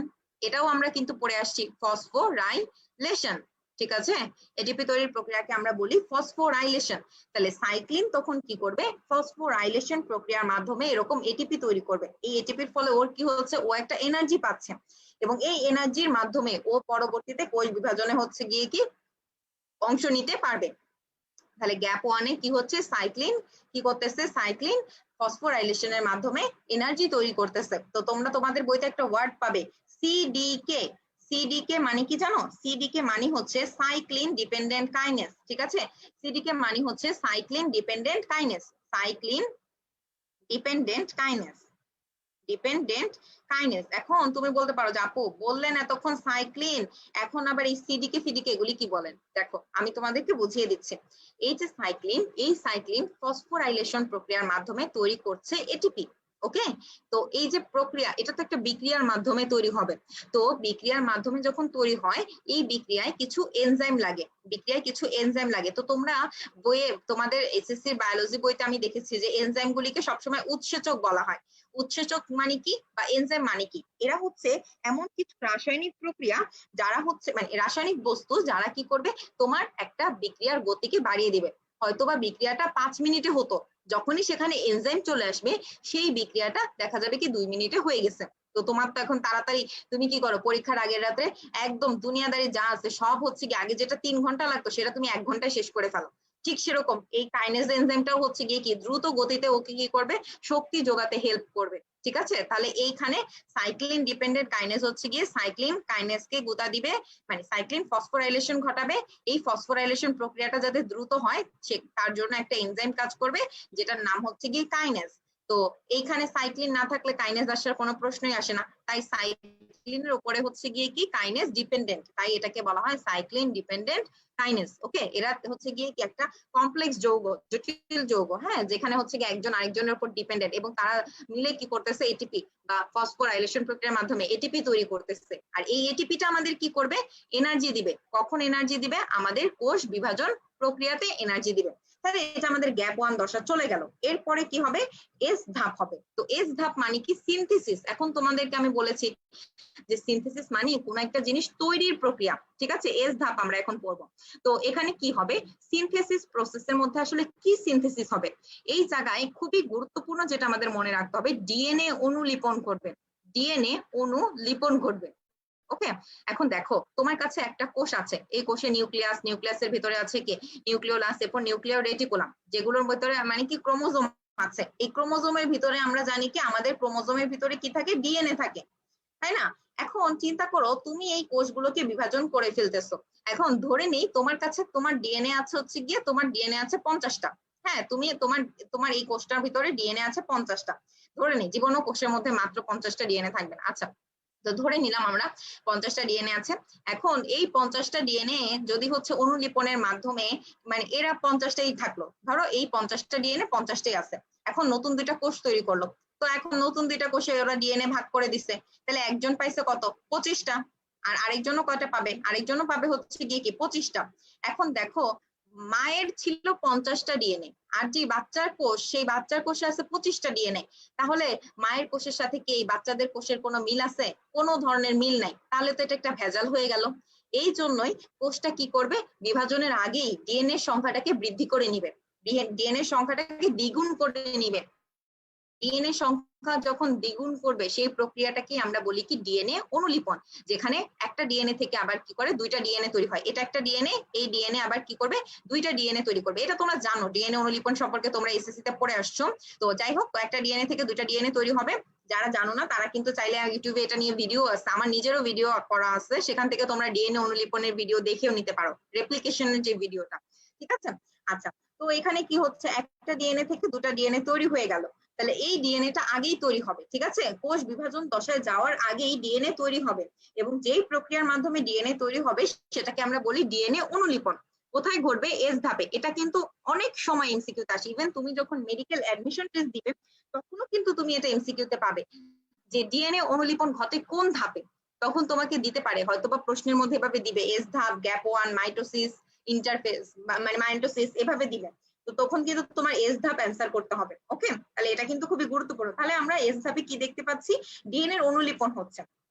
এরপরে গ্যাপ 2, গ্যাপ 2 হচ্ছে গিয়ে ঠিক পরীক্ষার আগের রাত, বুঝছো, গ্যাপ 2 একদম পরীক্ষার আগের রাত। কারণ এই গ্যাপ 2 এর পরেই তো আমাদের ইন্টারফেস পর্যায় শেষ। এরপরে কোষটা কোথায় চলে যাবে, মাইটোসিস দশায়, অর্থাৎ পরীক্ষা দিতে চলে যাবে, বিভাজিত হতে চলে যাবে।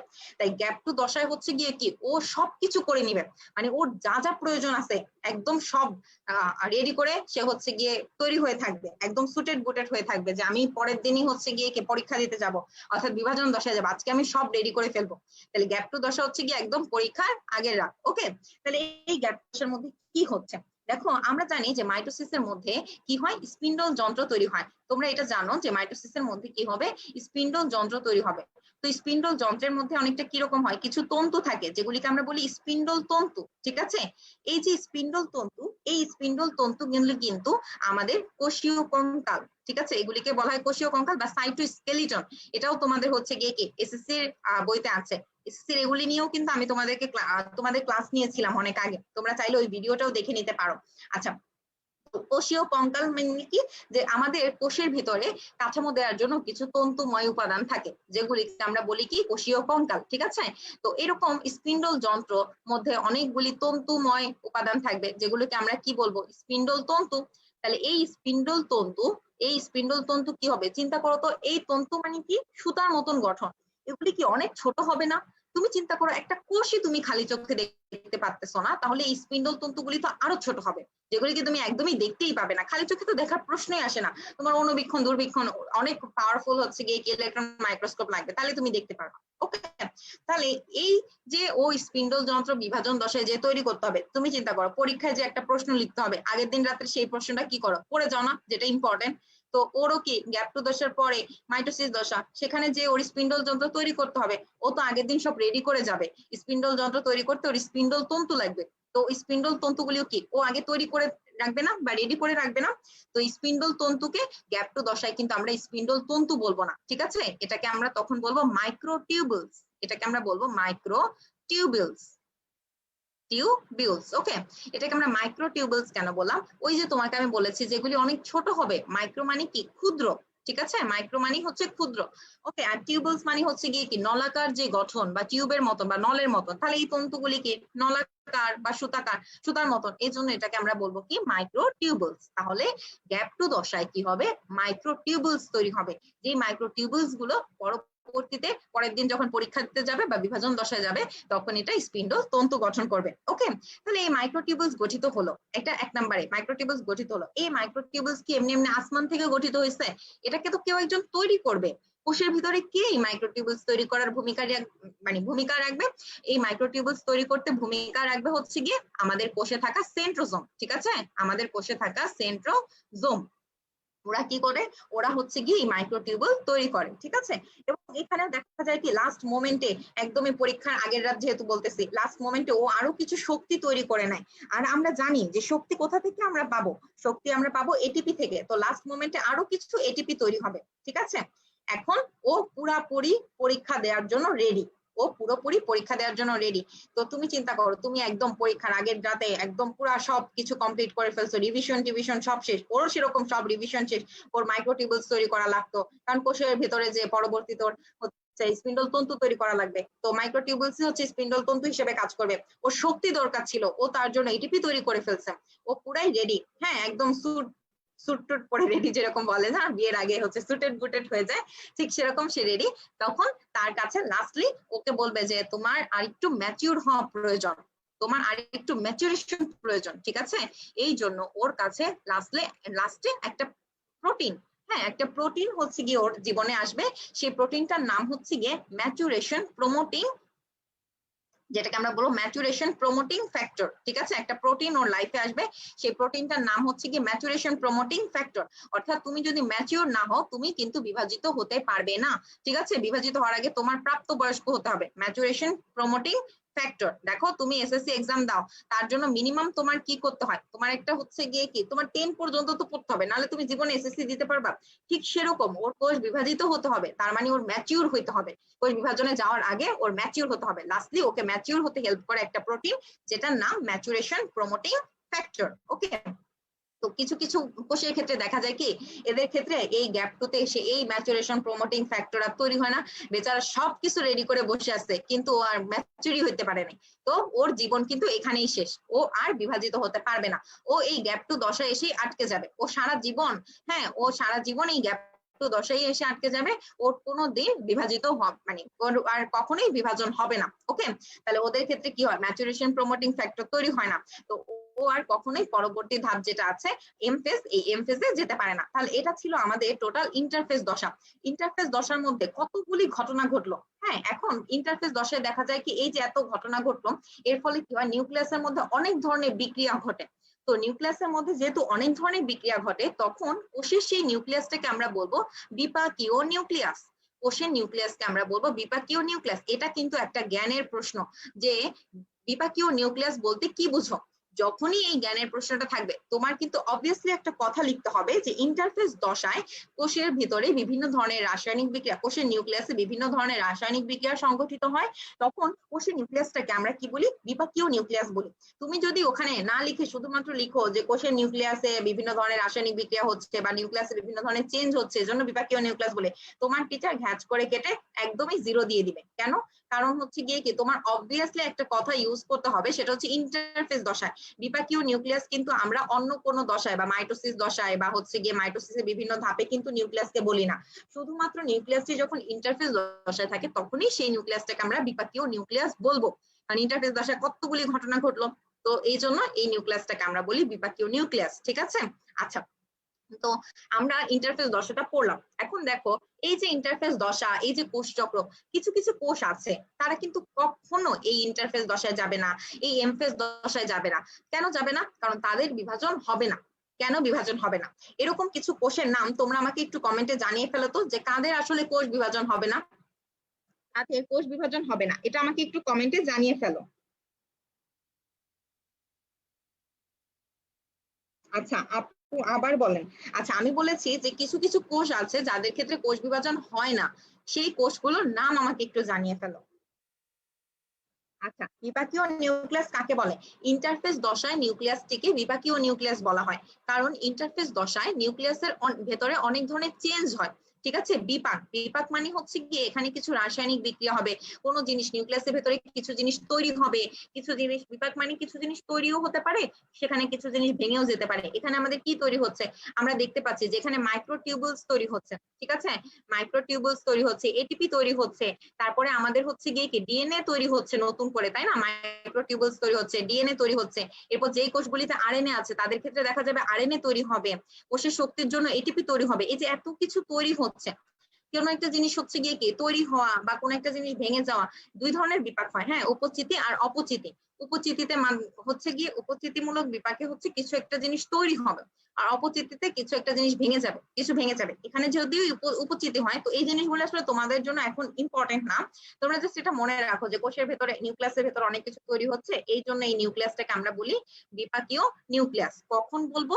যখন নিউক্লিয়াসটা ইন্টারফেস দশায় থাকবে। ওকে? আচ্ছা, আমি প্রশ্ন করেছিলাম যে কোন কোষগুলিতে বিভাজন হয় না। আচ্ছা, আমাকে অনেক উত্তর দিয়েছো। নিউরন, আস্তে কথা বলেন। আচ্ছা, আস্তে কথা বলবো এরপর থেকে ইনশাল্লাহ। আচ্ছা, হরমোন আর এনজাইমের মধ্যে পার্থক্য কি? আচ্ছা, ভালো একটা কোশ্চেন করেছো মোহাম্মদ মহসিন, ইনশাল্লাহ আমি এটা বলে দিব আজকে। আপু একটু স্লো কথা বলেন, আবার রিপিট করেন। আচ্ছা, আমি তো আবার রিপিট করে দিলাম বিপাকীয় নিউক্লিয়াসটা। আচ্ছা, রক্তের লোহিত রক্ত কণিকা, উত্তর, আচ্ছা বেশিরভাগই উত্তর দিয়েছো স্নায়ু কোষ, আর কেউ কেউ উত্তর দিয়েছো সিভ কোষ, আর আরেক অনেকে উত্তর দিয়েছো রক্তের লোহিত কণিকা। আচ্ছা, তাহলে আমি একটু তোমাদেরকে বলি যে কোন কোষগুলিতে আসলে বিভাজন ঘটবে না এবং কেন আসলে এদের ক্ষেত্রে আমরা দেখি যে বিভাজন হচ্ছে না। আচ্ছা, এরকম কোষের মধ্যে আছে হচ্ছে গিয়ে, তোমরা যে উত্তর দিয়েছো কোষ বিভাজন ঘটবে না, তাদের মধ্যে একটা জিনিস ভুল হয়েছে, তোমাদের উত্তর দিতে হবে পূর্ণাঙ্গ লোহিত কণিকা, লোহিত রক্ত কণিকা, রক্ত কণিকা। ঠিক আছে? পূর্ণাঙ্গ লোহিত রক্ত কণিকা। এরপরে হচ্ছে গিয়ে কি স্নায়ু কোষ। ঠিক আছে, এটা তোমরা সঠিক উত্তর দিয়েছো, স্নায়ু কোষ। ঠিক আছে, এরপরে হচ্ছে গিয়ে কি আরেকটা আরো কিছু আছে, যেমন হচ্ছে পেশি কোষ, তারপরে উদ্ভিদের হচ্ছে গিয়ে কি স্থায়ী টিস্যুর যে কোষগুলো আছে, স্থায়ী টিস্যুর কোষ। ঠিক আছে, এদের ক্ষেত্রে তো এখন আমি একটু তোমাদেরকে বলি যে এদের ক্ষেত্রে আসলে কেন কোষ বিভাজন হবে না। আমি তো এতক্ষণ ধরে এত বললাম, বকবক করলাম যে দৈহিক বৃদ্ধি লাগবে, দৈহিক বৃদ্ধি লাগবে। দেখো, আমাদের যে, এটা কিন্তু তোমাকে অবশ্যই পূর্ণাঙ্গ কথাটা লিখতে হবে। তুমি যদি শুধু লোহিত রক্ত কণিকা লিখো, এটা কিন্তু তোমার কাটা দিয়ে দিবে। ঠিক আছে? তাহলে পূর্ণাঙ্গ কেন?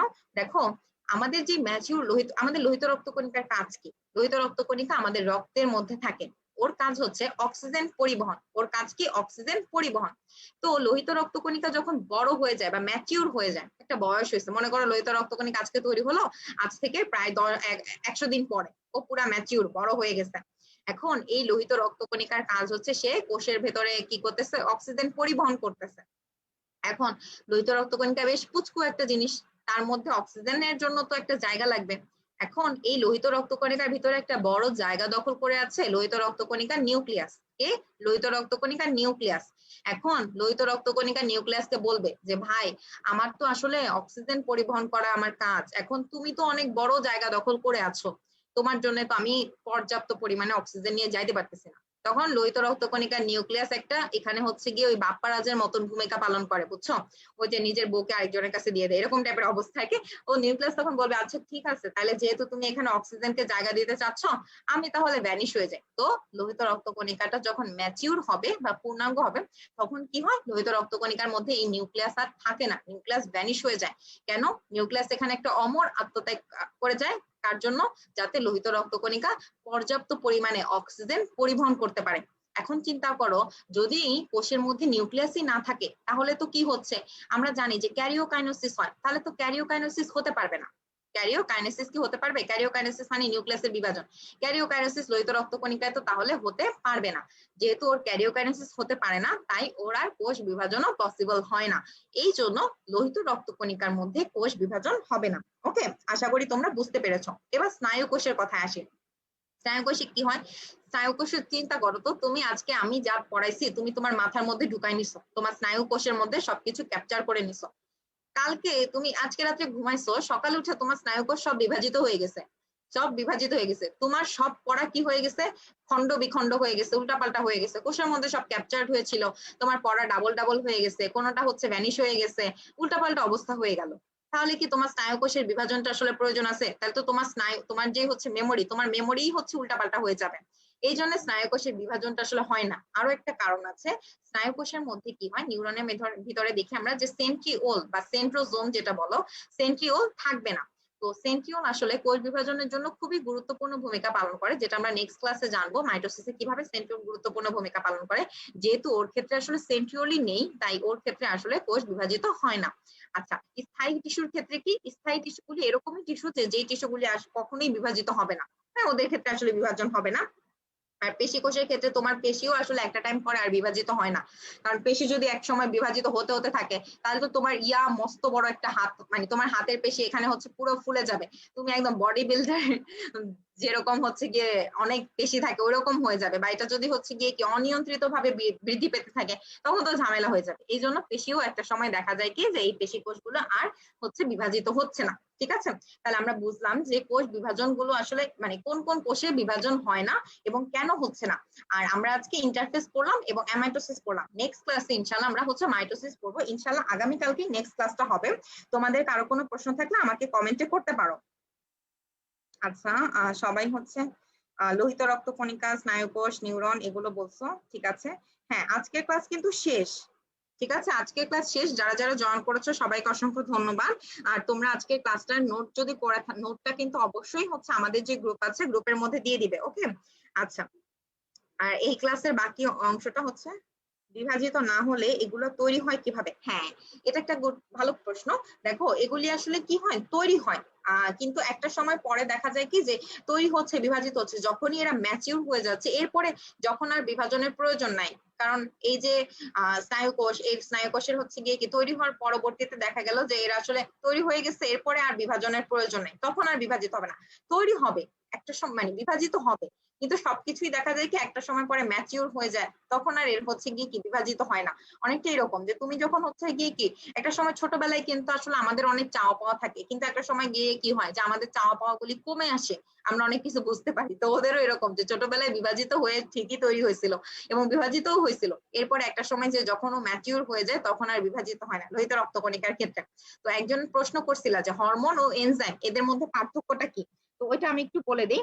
যে হরমোন হচ্ছে, দেখো আমি আজকে তোমাদের ক্লাস নিচ্ছি, হ্যাঁ, এই ক্লাস নেওয়ার ক্ষেত্রে কি হচ্ছে, আমি ক্লাসটা নিচ্ছি, ঠিক আছে। এখন আমি যদি না থাকতাম এই ক্লাস জীবনে হইতো হইতো না, আমার ক্লাস তো অন্য কেউ নিতে পারবে না। তো আমি ক্লাস নিচ্ছি, তাহলে আমার এখানে আমি কাজটা করতেছি, আমি বলতেছি তোমরা শুনতেছো, আমি এখানে কাজটা করতেছি। এখন আমার এই কাজ করার জন্য অনেক কিছু আমাকে হেল্প করতেছে। কিরকম? আমার সামনে এখন একটা ল্যাপটপ আছে, আমি তোমাদেরকে গ্রাফিক্স ট্যাবে হচ্ছে, আমার কাছে একটা গ্রাফিক্স পেন আছে, আমার কাছে একটা গ্রাফিক্স ট্যাব আছে, এই ট্যাবগুলি দিয়ে আমি তোমাদেরকে লিখে লিখে, আমার সামনে ল্যাপটপ আছে, স্ক্রিন আছে, এটা দিয়ে আমি হচ্ছে গিয়ে ক্লাস নিচ্ছি। এখন আমার কাছে গ্রাফিক্স ট্যাব ছিল, পেন ছিল, কিন্তু আমার কাছে ল্যাপটপ আছে, কিন্তু আমিই নাই, তাহলে তোমাদের কি ক্লাস হবে? হবে না। ক্লাসটা নিচ্ছে কে? তোমাদের স্বপ্নের আপু। তাহলে ক্লাসটা নেয়ার কাজটা করতেছে আমি, নেয়ার কাজটা করতেছি আমি, আমি কাজটা করতেছি, আমার এই কাজটায় হেল্প করতেছে আমার গ্রাফিক্স ট্যাব। যদি সে না থাকতো তাহলে আমার কি করতে হইতো? আমার হয়তো বা এখানে ল্যাপটপের টাচ প্যাডে হচ্ছে টাচ করে করে লিখতে হইতো, কিন্তু এই জিনিসটা করলে আমার কি হতো? আমার অনেক সময় লাগতো। দেখা যেত যে টাচ প্যাডে যদি আমি এখন লিখি, এই যে দেখো টাচ প্যাডে আমার লিখতে অনেক সময় লাগে, দেখো আমি লিখতেই পারতেছি না। তাহলে আমার এই যে অনেক সময় লাগতেছে, এই সময়টা যাতে কম লাগে এবং কাজটা যাতে সুন্দর করে হয় তার জন্য হেল্প করতেছে আমার কি গ্রাফিক্স ট্যাব আর পেন। তো এখান থেকেই আমরা বুঝে গেলাম যে কে আসলে এনজাইম, কে আসলে হরমোন। তাহলে আমি হচ্ছে হরমোন আর গ্রাফিক্স ট্যাব আর পেন গুলি হচ্ছে এনজাইম। তাহলে এনজাইম আর হরমোন আমরা বুঝতে পারলাম। এনজাইম কি করতেছে? এনজাইম হচ্ছে কাজটা হতে সহায়তা করবে, ঠিক আছে, সহায়তা করবে। আর কি করতেছে? আমার সময়টাকে হচ্ছে বাঁচিয়ে দিতেছে এবং সময় কমিয়ে দিবে। ধরো কোনো একটা বিক্রিয়া আগে হচ্ছে গিয়ে একটা বিক্রিয়া 5 মিনিটে হইতো, ঠিক আছে, আমি ধরো লিখতে, আমার এখানে লিখতে যদি আমি হচ্ছে গিয়ে গ্রাফিক্স ট্যাব পেন এগুলি না থাকতো, আমার লিখতে সময় লাগতো কত? 5 মিনিট। ধরো আমার বিক্রিয়া হতে 5 মিনিট সময় লাগতো, ঠিক আছে, কিন্তু আমি যখনই এই গ্রাফিক্স ট্যাব ইউজ করতেছি তখন আমার সময় লেগে যাচ্ছে 5 সেকেন্ড। তাহলে আমার কি সময় সাশ্রয় হচ্ছে না এবং দ্রুত গতি সম্পন্ন হচ্ছে না কাজটা? ঠিক সেরকম কোনো একটা বিক্রিয়ায় এনজাইম কি করবে? গতিটাকে বাড়িয়ে দিবে, গতিটাকে বাড়িয়ে দিয়ে ওকে সহায়তা করবে, দ্রুত গতি সম্পন্ন হবে এবং জিনিসটাকে সহজ করে দিবে। কে করবে? এনজাইম। আর হরমোন কি করবে? হরমোন নিজে ওই কাজটা ঘটাবে, নিজে ওই বিক্রিয়াটা ঘটাবে। তাহলে আমি হচ্ছি সেই হরমোন যে আমি তোমাদের ক্লাস নিচ্ছি, আর আমাকে সহায়তা করতেছে আমার ল্যাপটপ, গ্রাফিক্স ট্যাব। তাহলে এরা কি? এনজাইম। তাহলে কোনো একটা বিক্রিয়ায় সহায়তা করা, কোনো একটা বিক্রিয়ার গতিটাকে বাড়িয়ে দেওয়া, অর্থাৎ বিক্রিয়াটাকে অল্প সময় ঘটানোর জন্য হেল্প করে হচ্ছে এনজাইম। এনজাইম কিন্তু হেল্প করতেছে, কাজটা করতেছে কে? আর কাজটা ঘটাবে হচ্ছে গিয়ে, বিক্রিয়া ঘটাবে হচ্ছে হরমোন, ঠিক আছে, বিক্রিয়া ঘটায় হরমোন। তাহলে হরমোন মেইনলি কাজটা করবে, আর এনজাইম কি করবে? এনজাইম হচ্ছে গিয়ে কাজটা করতে ওকে হেল্প করবে। ওকে, আচ্ছা, তাহলে আশা করি তোমরা বুঝতে পারছো যে হরমোন আর এনজাইমটার মধ্যে পার্থক্য। আচ্ছা।